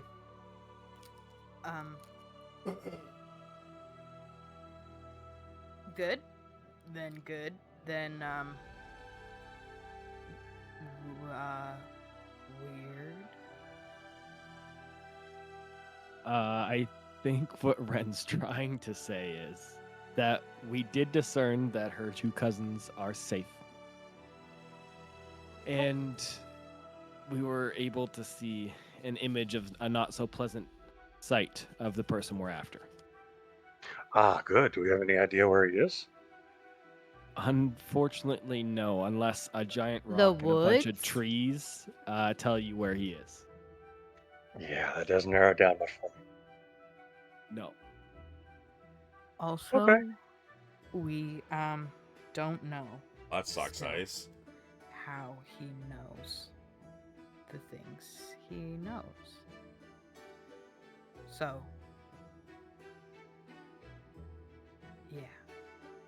yeah. Okay. Well, do you want to grab some quick breakfast, or do you want to take it to the road? Well, I think Ray and Ren ate. But you two can correct me if you're wrong if you'd like some more food. I don't know. I mean, I was eating. I did eat. Also, how many meat pies did you guys go through? 'Cause, 3. I gotta. Okay, Nice. so one of each again? Yeah. Or there's 4 pies. Well, there's 4 pies. So you've got 4 turkey left, so 3 turkey. You had 3 Roth left, so 2 Roth. And then you've got 1 chicken and 1 beef. Yeah, fuck We'll snow. go with the I hate chicken. fucking snow. Okay, so your chicken's gone now. Okay. That's okay. Chicken is the worst of the meats. You take that back. Damn. with you. Good. Okay, yeah. So, yeah, are you two still hungry, or? I mean, I will literally always eat. Ray just like puts her hand up and like looks over to the bar and be like, "Around from my friends." Have drinks? Food. It's breakfast time. Oh, okay. I'm just like, we getting wasted at 10 o'clock in the morning? So you turn to Worse Dernan things and have say happened. around for my friends? Yeah, like a round of breakfast. Did not specify that. Dernan starts A walking round of over. breakfast. Dernan gets halfway to the table with 4 mugs of ale before you're like, breakfast! And he kind of sets down the table. He's like, breakfast of champions, I guess. Most important meal of the day. I mean, I won't say no. I'm stressed as hell. Fucking 8 a.m. We've drinking. had a night. Let's just drink. Yeah, sure. But as you mentioned, breakfast. It's like a mimosa. Come on. He does clue in, and he goes back into the kitchen and brings out, 4 plates. Simple stuff: bacon, eggs, bread. Little berry spread for it. You guys finish your meal.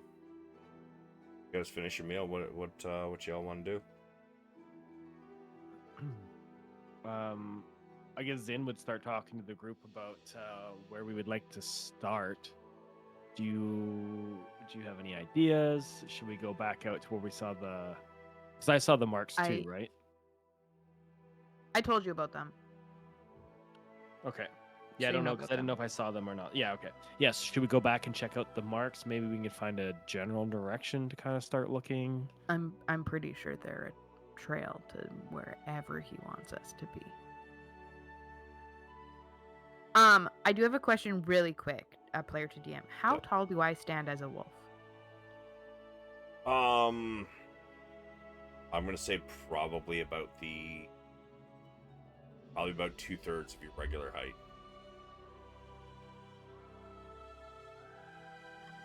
So like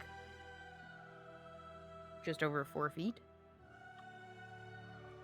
As a wolf or a werewolf? How tall are you? I'm a Halfling. dire wolf. I am 6'5". 6'5". Okay. And your form is just that of a wolf, right? A dire wolf. Dire wolf. Dire wolf? As You betcha. as your kindred spirit, right? You're talking about that one? Social lycanthropy for me real quick. You betcha.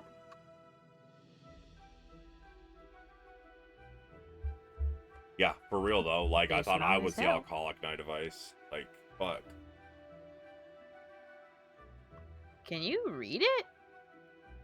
Kindred wolf. It's on mine. It's like a weird color. I can't see any of it. But I can look at it on my own thing, so it's fine. Form take ferocious dire wolf. Okay. In that case.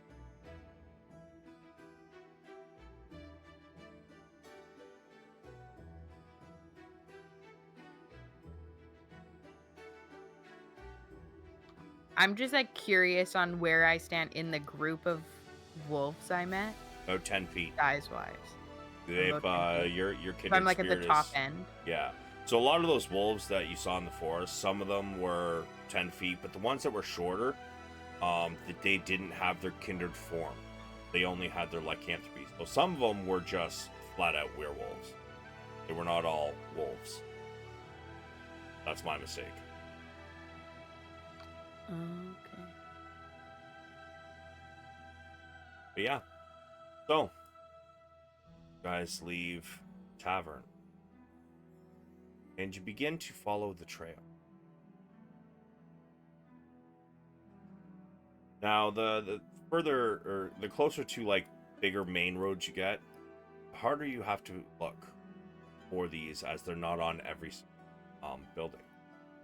But eventually, follow this trail. And you end up here. Oh. Weren't we warned about this area? This area is called the City of the Dead. There are tombs and graveyards all throughout this area. However, there are also guard towers. As you continue on, following these claw marks across tombstones and buildings, takes you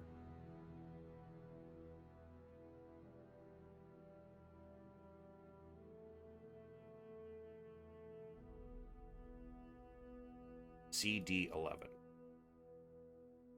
100% sure. Yep. ED 11.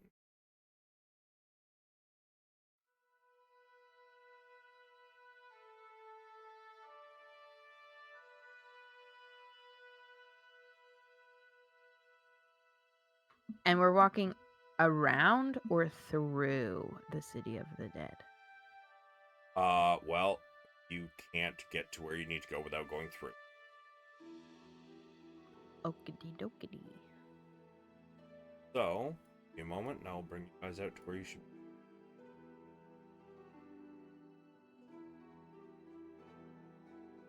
Claw marks seem to lead a single.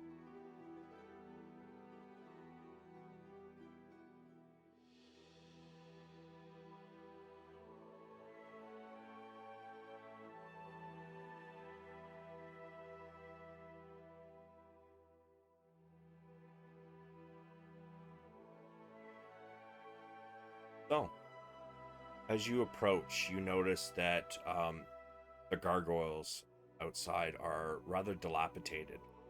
Chunks are missing, broken off.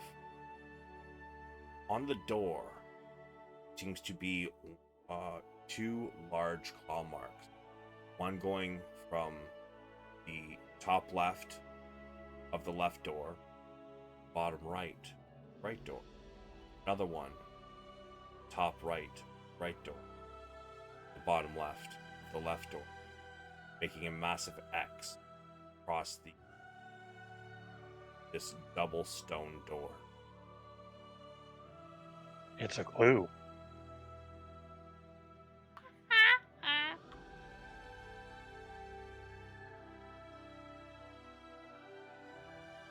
Might as well go in. By the way, you guys all had a long rest. You shouldn't be missing health right now. Your tokens are not full health.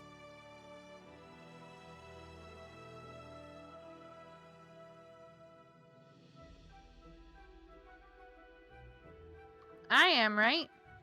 Where am I? No, you're not. Oh. Yeah. HP. I Yeah, my HP should be full. am. Yeah, mine too. Oh, Val moved on to the map, I see. Are y'all still on the big map? Yep. Oh, Yeah. I'm Okay. sorry. I didn't bring you over. That's why. Oh, There you I'm go. confused. Yes. So. I can't see anything. I just see a black screen. Can you Oh, see a never little mind. I see corner it. or something? It's just a really big map. It is a very, very big map. Okay, I see myself now. Before you stands the tower, as I described, the doors, the dilapidated statues outside. Well, I'm going to use my staff to cast Mage Armor and summon a familiar. Sure.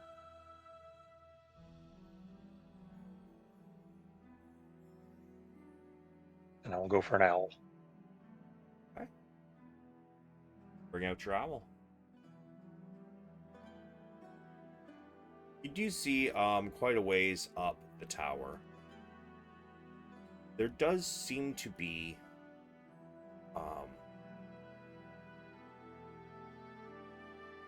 some collapse in part of the walls, quite a ways up the tower.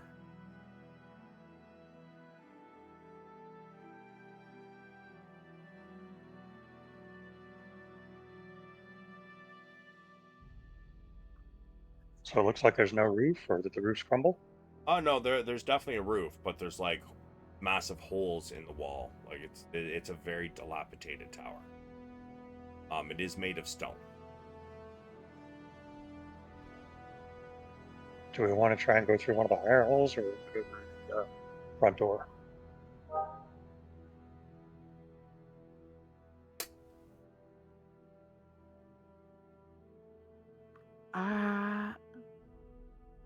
My impulse is just to walk right on it.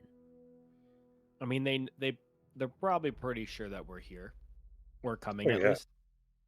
So, I mean, I'm not opposed to going through the front door. Works for me. At the very least, they want us to come here anyway. So, Okay. Yeah. So who's going first? I will. Ren. Push open the door. oh, can I summon Yukina right now? Uh-huh. Probably a smart thing to do. You push open the door. And that is going to end tonight's session. Dun dun Cliffhanger. dun. Alright. Give me a moment to outro the stream, and I'll be back in just a minute. No.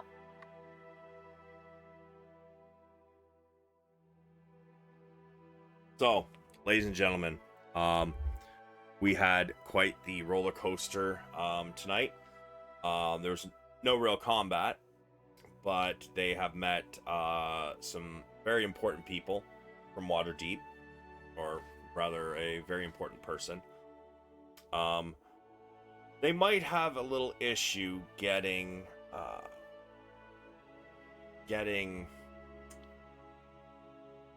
the people responsible so that they don't get handed over to the orcs to avoid a war. But all in all, I think it was a great session. It was fun. I hope they had fun too. Sounded like they did. And it was personally a great time.